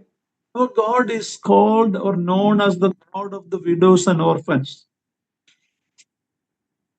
Pardon me, brother? Our God is known as a God of the widows and orphans. ನಮ್ಮ ದೇವರು ವಿಧವೆಯರ ದೇವರು ಮತ್ತು ದಿಕ್ಕಿಲ್ಲದ ದೇವರು ಎಂಬುದಾಗಿ ಆತನು ನೇಮಿಸಲ್ಪಟ್ಟಿದ್ದಾನೆ. He doesn't say, I am the God of the rich and famous. ನಮ್ಮ ಕರ್ತನಾಂತ ಕ್ರಿಸ್ತನು ಯಾವತ್ತೂ ಕೂಡ ನಾನು ಸಾಹುಕಾರರ ದೇವರು ಅಥವಾ ಅನುಕೂಲವಿರತಕ್ಕಂತ ದೇವರು ಎಂಬುದಾಗಿ ಯಾವತ್ತೂ ಹೇಳಿಲ್ಲ. We should also have a heart for those who are widows and orphans. ನಾವು ಕೂಡ ವಿಧವೆಯರ ಮೇಲೆ ಹೃದಯ ಭಾರವುಳ್ಳವರಾಗಿರ್ಬೇಕೆಂಬುದಾಗಿ ಈ ವಾಕ್ಯಗಳು ನಮ್ಮ ನೆನಪಿಗೆ ತರುವಂತದ್ದಾಗಿದೆ. Few months back, the Bangalore South Assembly, where David Kandat brother is serving. ಸಹೋದರ ಡೇವಿಡ್ ಕಂಡತ್ ಅವರು ಬೆಂಗಳೂರು ದಕ್ಷಿಣ ಭಾಗದಲ್ಲಿ ಸೇವೆ ಮಾಡ್ತಾ ಇದ್ದಾರೆ. They have done something which was a good testimony. There was a meeting they arranged for all the widows. ಅಲ್ಲಿ ಅವರು ವಿಧವೆಯರಿಗೋಸ್ಕರ ಒಂದು ಆತ್ಮೀಯ ಕೂಟವನ್ನ ಅವರು ಆಯೋಜನೆ ಮಾಡಿದ್ರು. They wanted to honor the widows. ಅವರು ವಿಧವೆಯರನ್ನ ಗೌರವಿಸಬೇಕೆಂಬುದಾಗಿ ಅದನ್ನ ಆಯೋಜನೆ ಮಾಡಿದ್ರು. And at that time, I became a widower. My wife passed away. So brother gave me the opportunity to speak to those widows. ಅಲ್ಲಿ ಸಹೋದರ ರಾಜೂರು ಹೋಗಿ ದೇವರ ವಾಕ್ಯನ ಹಂಚುವಂತ ರೀತಿಯಲ್ಲಿ ನಮ್ಮ ಸಹೋದರರು ಕೂಡ ಅದೇ ಸ್ಥಿತಿಯಲ್ಲಿದ್ದಾರೆ. ಅವರು ದೇವರ ಸೇವೆಗೋಸ್ಕರ ಅಲ್ಲಿ ಕರೆಯಲ್ಪಟ್ರು. And it was an encouraging time for me to share to those many widow sisters. ಅಲ್ಲಿ ವಿಧವೆಯರಾಗಿರ್ತಕ್ಕಂಥ ಅನೇಕ ಸಹೋದರಿಯರಿಗೆ ದೇವರ ವಾಕ್ಯದ ಮೂಲಕ ಉತ್ತೇಜನ ಪಡಿಸುವಂತ ರೀತಿಯಲ್ಲಿ ನನ್ನನ್ನ ಕರೆಯಿಸಲ್ಪಟ್ಟಿದ್ದಕ್ಕೆ ನನಗೆ ಬಹಳ ಸಂತೋಷವಾಯಿತು. That brother and that assembly had a burden to minister to the widows. ಆ ಒಂದು ಸಭೆಯು ವಿಧವೆಯರ ಮಧ್ಯದಲ್ಲಿ ಯಾವ ರೀತಿಯಾದಂತ ಸೇವೆಯನ್ನ ಮಾಡಬೇಕೆಂಬುದಾಗಿ ಬಹಳ ಪ್ರಬುದ್ಧವಾಗಿ ಬೆಳೆಯಲ್ಪಟ್ಟಿತು. I thought it was a commendable thing for our assemblies to do. ನಮ್ಮ ಸಭೆಗಳಲ್ಲಿ ಕೂಡ ಅದನ್ನು ಮಾಡುವಂತದ್ದು ಒಂದು ಹೊಗಳಿಕೊಳ್ಳುವಂತ ಒಂದು ಕಾರ್ಯವಾಗಿರ್ತದೆ. Now, any ministry for widows, orphans in the world, those ministry did not come from communist country or atheist country. It came from Christian countries and from Christian faith only such ministries have started. ವಿಧವೆಯರನ್ನ ಗಮನಿಸುವಂತದ್ದು ಅಥವಾ ದಿಕ್ಕಿಲ್ಲದವರನ್ನ ಪೋಷಿಸುವಂತದ್ದು ಯಾವುದೇ ರೀತಿಯಂತ ದೇವರನ್ನ ನಂಬದ ಅಂತ ದೇಶಗಳಿಂದ ಬರಲಿಲ್ಲ. ಬದಲಾಗಿ ದೇವರನ್ನ ನಂಬಿರ್ತಕ್ಕಂತ ದೇಶಗಳ ಮೂಲಕ ಇವ್ರನ್ನ ಪೋಷಿಸುವಂತದ್ದು, ವಿಧವೆಯರನ್ನ ಅಥವಾ ದಿಕ್ಕಿಯವರನ್ನ ಪೋಷಿಸುವಂತದ್ದು ಅದು ಒಳ್ಳೆಯದೆಂದು ಅವರು ಇದೆಲ್ಲರೂ ಕೂಡ ಪರಿಗಣಿಸಿದರು. It is the missionaries who came to our country who started schools, hospitals, orphanages, care for the widows, and that is a good example. Now other religious people are also imitating because they know Christians were doing this. ಒಬ್ಬ ದೇವರ ಸೇವಕರು ಹೊರದೇಶದಿಂದ ಬಂದು ವಿಧವೆಯರ ಮಧ್ಯದಲ್ಲಿ, ದಿಕ್ಕಿಲ್ಲವರ ಮಧ್ಯದಲ್ಲಿ ಅನೇಕ ರೀತಿಯಂತ ಸೇವೆಗಳನ್ನ ಮಾಡುವುದರ ಮೂಲಕ ಈಗ ಅನೇಕ ಅನ್ಯ ಜನಗಳು ಕೂಡ ನಮ್ಮನ್ನ ಅನುಕರಣೆ ಮಾಡುವಂತ ರೀತಿಯಲ್ಲಿ ಆ ದೇವರ ಸೇವಕರು ಅವರಿಗೆ ಒಂದು ಉದಾಹರಣೆಯಾಗಿ ತೋರಿಸಲ್ಪಟ್ಟಿದ್ದಾರೆ. In England, after the Wesleyan revival, Wesleyan revival only, the child labor laws were brought into the parliament. Repeat brother. Wesleyan ಹೇಳಿರ್ಬೋದಲ್ಲ, ವೆಸ್ಲಿಯ ಒಂದು ರಿವೈವಲ್ ಕಾಲದ ಸಮಯದಲ್ಲಿ ಇಂಗ್ಲೆಂಡ್ ನಲ್ಲಿ ಇರುವ ಪಾರ್ಲಿಮೆಂಟ್ ಅಲ್ಲಿ ಈ ಮಕ್ಕಳಿಗೆ ಕೆಲಸ ಮಾಡು ಚೈಲ್ಡ್ ಲೇಬರ್ ಅದಕ್ಕೆ ವಿರುದ್ಧವಾಗಿ ಅನೇಕ ನಿಯಮಗಳು ಬಂದದ್ದು ವೆಸ್ಲೀಸ್ ಇನ್ಫ್ಲೂಯೆನ್ಸ್. ಸಹೋದರ ವೆಸ್ಲಿ ಅವರು ಇಂಗ್ಲೆಂಡ್ ದೇಶದಲ್ಲಿ ಮಕ್ಕಳು ಯಾವುದೇ ರೀತಿಯಂತ ಕಠಿಣವಾದಂತ ಕೆಲಸಗಳಿಗೆ ಅವ್ರನ್ನ ತೊಡಗಿಸಬಾರದು ಎಂಬುದಾಗಿ ಅದರ ವಿರುದ್ಧವಾಗಿ ಅವರು ಚಳುವಳಿಯನ್ನ ಮಾಡಿದ್ರು. So care for orphanages, widows, all these are all because the word of God teaches us to care for our widows and orphans. ಈಗ ನಾವು ನೋಡ್ತೇವೆ ವಿಧವೆಯರನ್ನ ದಿಕ್ಕಿಲ್ಲದವರನ್ನ ನಾವು ಪೋಷಿಸುವಂತದ್ದು ಅದು ದೇವರ ವಾಕ್ಯಾನುಸಾರವಾಗಿದೆ ಎಂಬುದಾಗಿ ನಮ್ಮ ಗಮನಕ್ಕೆ ಅದು ತರುವಂತದ್ದಾಗಿದೆ. Now if sisters who are not widows, they are married, they have their husband, be careful. Brothers who are not widowers, be careful, because you never know when you and I could become a widow or widower. Any moment it can happen. Our spouse could be removed from us. So we should have a heart for widows and widowers. ಒಂದು ವೇಳೆ ಗಂಡ ಹೆಂಡಿರ್ತಕ್ಕಂಥ ನಾವು ಯಾವಾಗಲಾದ್ರೂ ಕೂಡ ನಮ್ಮ ಪಾರ್ಟ್ನರ್ಗಳನ್ನ ಅಥವಾ ನಮಗೆ ಕೊಡಲ್ಪಟ್ಟಿರ್ತಕ್ಕಂಥ ಹೆಂಡತಿ ಗಂಡನ್ನ ಕಳೆದುಕೊಳ್ಳಬಹುದು. ಆದ್ರಿಂದ ನಾವೆಲ್ಲರೂ ಕೂಡ ವಿಧವೆಯರನ್ನ ನೋಡುವಾಗ ನಾವು ಒಳ್ಳೆಯ ಭಾವನೆಯಿಂದ ದೇವರ ವಾಕ್ಯಾನುಸಾರವಾಗಿ ಅವ್ರನ್ನ ಪೋಷಿಸಬೇಕೆಂಬುದಾಗಿ. God says that if you ill-treat them, they cry to me, I will hear and I will make you become widows and widowers. How seriously God takes this matter. Please read that. ನಾವು 23ನೇ ವಚನದಲ್ಲಿ ಅದರ ಕುರಿತಾಗಿ ನೋಡ್ತೀವಿ. ನೀವು ಇಂಥವರನ್ನು ಬಾಧಿಸಿದರೆ ಅವರು ನನಗೆ ಮೊರೆ ಇಡುವರು, ಆ ಮೊರೆಗೆ ನಾನು ಕಿವಿಗೊಡುವೆನೆಂದು ತಿಳಿಕೊಳ್ಳಿರಿ. ನಾನು ಕೋಪಿಸಿಕೊಂಡು ನಿಮ್ಮನ್ನು ಶತ್ರುಗಳ ಕತ್ತಿಯಿಂದ ಸಂಹಾರ ಮಾಡಿಸುವೆನು. ನಿಮ್ಮ ಹೆಂಡತಿಯರು ವಿಧವೆಗಳಾಗುವರು, ನಿಮ್ಮ ಮಕ್ಕಳು ದಿಕ್ಕಿಲ್ಲದವರಾಗುವರು ಎಂಬುದಾಗಿ. It doesn't take much time for a person to become a widow or a widower. It doesn't take much time. So we should always have the heart of God. ನಾವೆಲ್ಲರೂ ಕೂಡ ಅರ್ಥ ಮಾಡಿಕೊಳ್ಳೋಣ, ನಾವು ದೇವರ ಮನಸ್ಸನ್ನ ಎಲ್ಲರೂ ಕೂಡ ಹೊಂದಿಕೊಳ್ಳೋಣ. ನಮಗೆ ಗೊತ್ತಿಲ್ಲ ನಾವು ಯಾವಾಗ ಗಂಡನನ್ನ ಕಳ್ಕೊಳ್ತೀವಿ ಅಥವಾ ಹೆಂಡತಿಯನ್ನ ಕಳ್ಕೊಳ್ತೀವಿ, ವಿಧವೆಯರಾಗ್ತೀವಿ ಎಂಬುದಾಗಿ ನಮ್ಗೆ ಗೊತ್ತಿಲ್ಲ. The same principle God says in James chapter 5, 1-6. Please, this is about the rich people, okay? The rich people among us. James chapter 5, read it. ಯಾಕೋಬನ ಪತ್ರಿಕೆಯಲ್ಲಿ ಕೂಡ 5ನೇ ಅಧ್ಯಾಯದಲ್ಲಿ ನಾವು ನೋಡ್ತೇವೆ. 5, 1-6 ಓದಿರಿ. 5ನೇ ಅಧ್ಯಾಯದ 1ರಿಂದ 6ನೇ ವಚನ ತನಕ ಧನಿಕರೇ ಕೇಳಿರಿ, ನಿಮಗೆ ಬರುವ ದುರ್ದಾಶೆಗಳಿಗೆ ಕಣ್ಣೀರಿಡಿರಿ, ಗೋಳಾಡಿರಿ. ನಿಮ್ಮ ಧನವು ನಾಶವಾಗಿದೆ, ನಿಮ್ಮ ಬಟ್ಟೆಗಳಿಗೆ ನುಸಿ ಹಿಡಿದಿದೆ, ನಿಮ್ಮ ಚಿನ್ನ ಬೆಳ್ಳಿಗಳು ಮಣ್ಣು ಹಿಡಿದವೆ.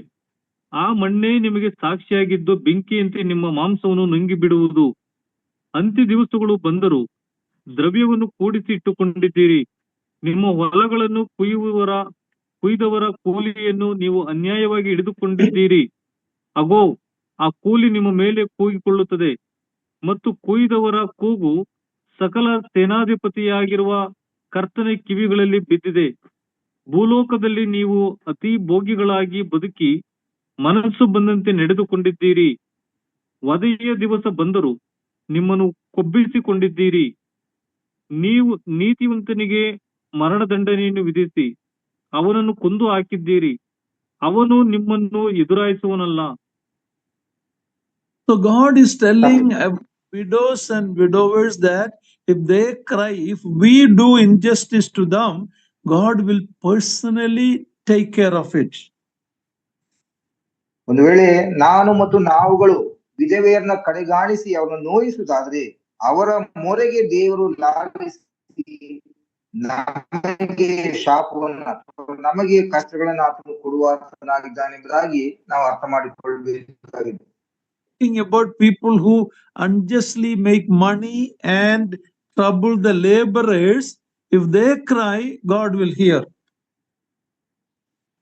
ಒಂದು ವೇಳೆ ಅನ್ಯಾಯವಾಗಿ ಕೆಲಸಗಾರನ್ನು ತೆಗೆದುಕೊಂಡು ಅವರ ಮೂಲಕ ಏನಾದ್ರೂ ನಾವು ದೋಷ ಮಾಡುವುದಾದ್ರೆ ಅವರು ದೇವರಿಗೆ ಮೊರೆ ಇಟ್ಟು ಆ ಮೊರೆಯ ಮೂಲಕ ನಮಗೆ ಕಷ್ಟ ಬರುತ್ತದೆ ಎಂಬುದಾಗಿ ಎಲ್ಲ ಕಲಿಯಬೇಕಾಗಿದೆ.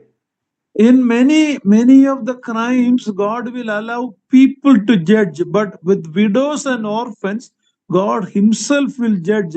Very serious matter. ನಾವು ನೋಡ್ತೀವಿ ಅನೇಕರ ಕಠಿಣತ್ವ ಕಾರ್ಯಗಳಲ್ಲಿ ದೇವರು ಅಷ್ಟು ತೀರ್ಪನ್ನು ಕೊಡುವುದಿಲ್ಲ. ಆದ್ರೆ ವಿಧವಾಡುವುದಾದ್ರೆ ಅವರ ಮೊರೆಯನ್ನ ಕೇಳಿ ನಮಗೆ ಸಂಕಷ್ಟಗಳು ಬರುತ್ತದೆ ಎಂಬುದಾಗಿ ಅಲ್ಲಿ ಎಚ್ಚರಿಕೆ ಮಾತಾಗಿದೆ.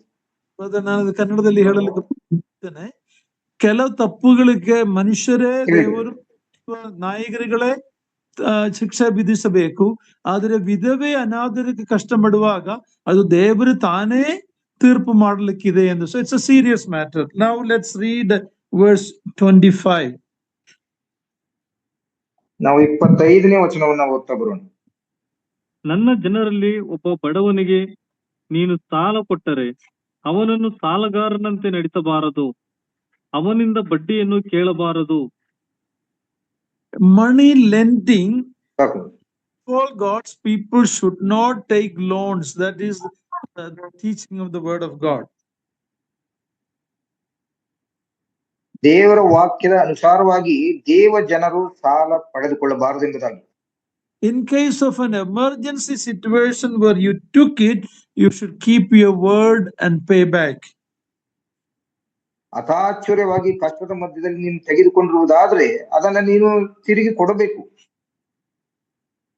But when you give money to your brothers, don't take interest. ಒಂದು ವೇಳೆ ನೀನು ನಿನ್ನ ಸಹೋದರನಿಗೆ ಹಣದ ಸಹಾಯ ಮಾಡುವುದಾದ್ರೆ ಅದಕ್ಕೆ ಬಡ್ಡಿಯನ್ನು ಕೇಳಲ್ಲ ಎಂಬುದಾಗಿ. Don't become like a pawnbroker Marwadi. ಯಾರು ಕೂಡ ಹಣದ ವಿಷಯದಲ್ಲಿ ಮಾರ್ವಾಡಿಗಳ ಹಾಗೆ ದೇವಜನರು ಅಭಿನಯಿಸಬಾರದು ಎಂಬುದಾಗಿ. They are your brothers and sisters. Don't take advantage of their inability, their poverty. ಅವರ ಕಷ್ಟಗಳನ್ನ ನೋಡಿ ದುಡ್ಡು ಕೊಟ್ಟು ನೀವು ಬಡ್ಡಿ ತಕೊಳ್ಳೋದನ್ನ ನೀವು ಎಂದಿಗೂ ಕೂಡ ಮಾಡಬೇಡಿ. Okay, let's read verse 26 to the end of the chapter. ನಾವು 26ರಿಂದ 31ನೇ ವಚನ ತನಕ ಓದ್ತಾ ಬರೋಣ. ನೀನು ಒಬ್ಬನ ಕಂಬಳಿಯನ್ನು ಅಡವು ಇಟ್ಟುಕೊಂಡರೆ ಸೂರ್ಯನು ಮುಳುಗುವಷ್ಟರಲ್ಲಿ ಅದನ್ನು ಹಿಂದಕ್ಕೆ ಕೊಡಬೇಕು. ಅವನಿಗೆ ಬೇರೆ ಯಾವ ಹೊದಿಕೆ ಇಲ್ಲವಲ್ಲ, ಅದನ್ನೇ ಮೈಗೆ ಕಟ್ಟಿಕೊಳ್ಳಬೇಕು. ಬೇರೆ ಯಾವುದನ್ನು ಸುತ್ತಿಕೊಂಡು ಮಲಗಾನು. ಅವನು ನನಗೆ ಮೊರೆ ಇಟ್ಟರೆ ಕೇಳುವೆನು. ನಾನು ದಯಾಪರನೇ, Okay, ದೇವರನ್ನು ದೂಷಿಸ. ಅಲ್ಲಿ ನಿಲ್ಲಿಸುವನ. Look at our God's concern. He is even concerned about a man's covering or a blanket or a cloth when he sleep in the cold night. Even for such a small thing, God is so concerned. ನಮ್ಮ ದೇವರು ಎಷ್ಟು ದೊಡ್ಡ ಆ ಅನುಕಂಪವನ್ನು ಆತನ ನಮ್ಮ ಬಗ್ಗೆ ಆತನು ಎಷ್ಟು ಚಿಂತಿತನಾಗಿದ್ದಾನೆ ಎಂಬುದಾಗಿ ನೋಡುವಾಗ ಒಬ್ಬನ ಕಂಬಳಿಯ ಕುರಿತಾಗಿ ಕೂಡ ಆತನು ಹೇಳುವಾತನಾಗಿದ್ದಾನೆ. He says that is the only cloth he has to cover, so give it back to him before the sun goes down. ಒಂದು ವೇಳೆ ನಿನಗೆ ಒಂದು ಕಂಬಳಿ ಕೊಟ್ಟಿದ್ದರೆ ಆತನಿಗೆ ಅವಶ್ಯಕವಿರುವುದರಿಂದ ಸೂರ್ಯನು ಮುಳುಗುವಷ್ಟರಲ್ಲಿ ಅದನ್ನ ಆತನಿಗೆ ಹಿಂದಕ್ಕೆ ಕೊಡಬೇಕೆಂಬುದಾಗಿ. God is concerned about every area of our life. Things that we think are very minor issues, God is concerned about it. ನಮ್ಮ ದೇವರು ನಮ್ಮೆಲ್ಲ ದ್ವೇಷಗಳಿಗೆ ತಕ್ಕಾಗಿ ಆತನು ವರ್ತಿಸುವಾತನಾಗಿದೆ. ನಾವುಗಳಾದ್ರೂ ನಮ್ಮನ್ನೇ ನಾವು ನೋಡುವಂತವರಾಗಿರ್ತೀವಿ. ಆದ್ರೆ ನಮ್ಮ ದೇವರು ನಮ್ಮೆಲ್ಲರ ಅನುಕೂಲತೆಯನ್ನ, ನಮ್ಮೆಲ್ಲರ ವಿವೇಚನೆಯನ್ನ ಆತನು ನೋಡುವಾತನಾಗಿದ್ದಾನೆ.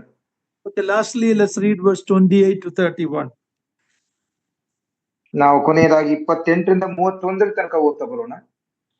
ದೇವರನ್ನು ದೂಷಿಸಬಾರದು, ನಿಮ್ಮ ಜನರಲ್ಲಿ ಅಧಿಪತಿಯಾಗಿರುವವನನ್ನು ಶಪಿಸಬಾರದು, ಕಣದಿಂದಲೂ ಅಲೆಯಿಂದಲೂ ನನಗೆ ಸಲ್ಲಿಸತಕ್ಕದ್ದನ್ನು ಸಮರ್ಪಿಸುವುದಕ್ಕೆ ತಡೆ ಮಾಡಬಾರದು. ನಿಮ್ಮ ಚೊಚ್ಚಲು ಗಂಡು ಮಕ್ಕಳನ್ನು ನನಗೆ ಸಮರ್ಪಿಸಬೇಕು. ಅದೇ ಮೇರೆಗೆ ನಿಮ್ಮ ಕುರಿ ದನಗಳ ಚೊಚ್ಚಲ ಮರಿಗಳನ್ನು ನನಗೆ ಸಮರ್ಪಿಸಬೇಕು. 7 ದಿವಸ ಆ ಮರಿ ತಾಯಿಯ ಹತ್ತಿರ ಇರಲಿ. 8ನೇ ದಿನದಲ್ಲಿ ಅದನ್ನು ನನಗೆ ಸಮರ್ಪಿಸಬೇಕು. ನೀವು ನನಗೆ ಪರಿಶುದ್ಧ ಜನರಾಗಿರಬೇಕು. ಆದುದರಿಂದ ಕಾಡು ಮೃಗ ಕೊಂದದ್ದನ್ನು ತಿನ್ನಬಾರದು, ಅದನ್ನು ನಾಯಿಗಳಿಗೆ ಬಿಡಬೇಕು. It was forbidden, according to verse 28, it was forbidden to revile God or curse a ruler. ನಾವು ನೋಡ್ತೇವೆ 28ನೇ ವಚನದಲ್ಲಿ ದೇವರನ್ನ ದೂಷಿಸಬಾರದು, ನಿಮ್ಮ ಜನರಲ್ಲಿ ಅಧಿಪತಿಯಾಗಿರುವವನನ್ನು ಶಪಿಸಬಾರದು ಎಂಬುದಾಗಿ. We see in Acts 23 verse 5, Paul had revived the high priest. Immediately he quoted this verse and said, I'm sorry, I didn't know he was the high priest.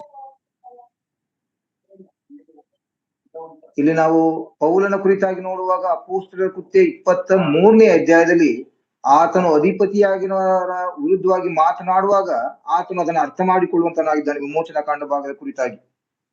When David cut the cloth of the king's soul, it pricked his heart. He said, I have done this to God's anointed. ಇಲ್ಲಿ ನಾವು ನೋಡ್ತೇವೆ ದಾವೀದನು ಕೂಡ ಪೌಲನು ಸಿಕ್ಕುವಂತ ಸಂದರ್ಭದಲ್ಲಿ ಆತನ ಬಟ್ಟೆಯನ್ನು ಕತ್ತರಿಸಿ ಅದನ್ನ ಮಾಡೋದಕ್ಕೆ ಆತನು ಕೂಡ ಮನಮರುಗಿದನೆಂಬುದಾಗಿ ನೋಡ್ತೇವೆ. In Jude's epistle, ಯೂದನ ಪತ್ರಿಕೆಯಲ್ಲಿ verse 9 we read, even the angels don't bring an accusation against Lucifer, but say the Lord judge you. ಇಲ್ಲಿ ನಾವು ನೋಡ್ತೇವೆ ಯೂದನ ಪತ್ರಿಕೆಯಲ್ಲಿ ದೇವದೂತರು ಕೂಡ ಶೈತಾನನ ಕುರಿತಾಗಿ ದೂಷಣೆ ಮಾಡುವುದಿಲ್ಲ, ದೇವರು ತಾನೇ ಅವನ್ನ ಶಾಪಕ್ಕೆ ಒಳಪಡುತ್ತಾನೆ ಎಂಬುದಾಗಿ ದೇವದೂತರು ಹೇಳುವುದನ್ನು ನೋಡ್ತೇವೆ. My dear brothers and sisters, how is our attitude towards the church leadership, the elders and the people who are responsible over us? What is our attitude? ನನ್ನ ಪ್ರಿಯ ದೇವ ಜನರೇ, ನಮ್ಮ ಮೇಲೆ ಇರ್ತಕ್ಕಂತ ಹಿರಿಯರ ಕುರಿತಾಗಿ, ಡೀಕನ್ಸರ ಕುರಿತಾಗಿ ಅಥವಾ ವಿಧವೆಯರ ಕುರಿತಾಗಿ ನಮ್ಮ ಒಂದು ಭಾವನೆ ಯಾವ ರೀತಿ ಇದೆ? How many times we sit in our homes and speak against the leaders God has put over us? ನಮ್ಮ ಮೇಲೆ ಇಟ್ಟಿರ್ತಕ್ಕಂಥ ದೇವ ಜನರ ಕುರಿತಾಗಿ, ಹಿರಿಯರ ಕುರಿತಾಗಿ ನಮ್ಮ ಕುಟುಂಬಗಳಲ್ಲಿ ಎಷ್ಟು ಅದರ ಕುರಿತಾಗಿ ಮಾತನಾಡ್ತೀವಿ? We need to understand that God takes it serious. ನಾವು ಅರ್ಥ ಮಾಡಿಕೊಳ್ಳಬೇಕು, ಎಲ್ಲಾ ಸಂಗತಿಯನ್ನ ದೇವರು ಬಹಳ ಪ್ರಾಮುಖ್ಯವಾಗಿ ಅದನ್ನು ಗಮನಿಸ್ತಾನೆ ಎಂಬುದಾಗಿ. Lastly, we saw that forbidden to eat what was torn, meat that was torn by the beast. ನಾನು ಕೊನೆಯದಾಗಿ ನೋಡ್ತಾ ಬಂದಾಗಿ ಕಾಡು ಮೃಗ ಕೊಂದದ್ದನ್ನು ತಿನ್ನಬಾರದು ಎಂಬುದಾಗಿ. Why? Because the blood is not drained. Israelites were forbidden to eat with the blood.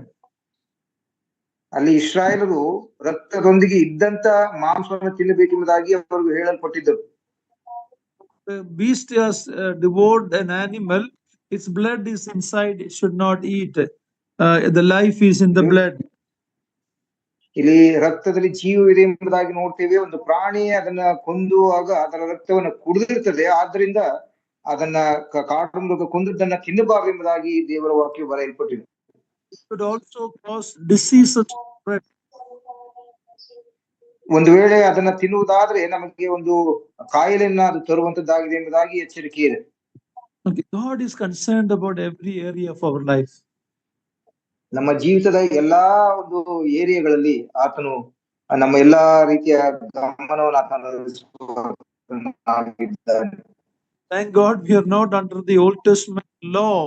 We are under grace, and thank God for that. But these laws are still applicable in our life. ಈ ವಿಮೋಚನಾ ಕಾಂಡದಲ್ಲಿ ಕೊಟ್ಟಂತ ಕಾಯ್ದೆಗಳಿಗೆ ನಾವೆಲ್ಲರೂ ಕೂಡ ಭದ್ರಾಗಿರ್ಬೇಕು. ನಮಗೆ ಹಳೆ ಕಾಲದ ಇದಿಲ್ಲ, ಆದ್ರೆ ಕೃಪೆಯ ಕಾಲದಲ್ಲಿ ಇದ್ದೇವೆ. ಇದಾಗಿ ಕೂಡ ದೇವರ ವಾಕ್ಯಾನುಸಾರವಾಗಿ ಹಳೆ ಒಡಂಬಡಿಕೆ ಕುರಿತಾಗಿ ಗಮನ ಹರಿಸಿ ಜೀವಿತ ಬರಬೇಕು. Yeah, God willing, we will continue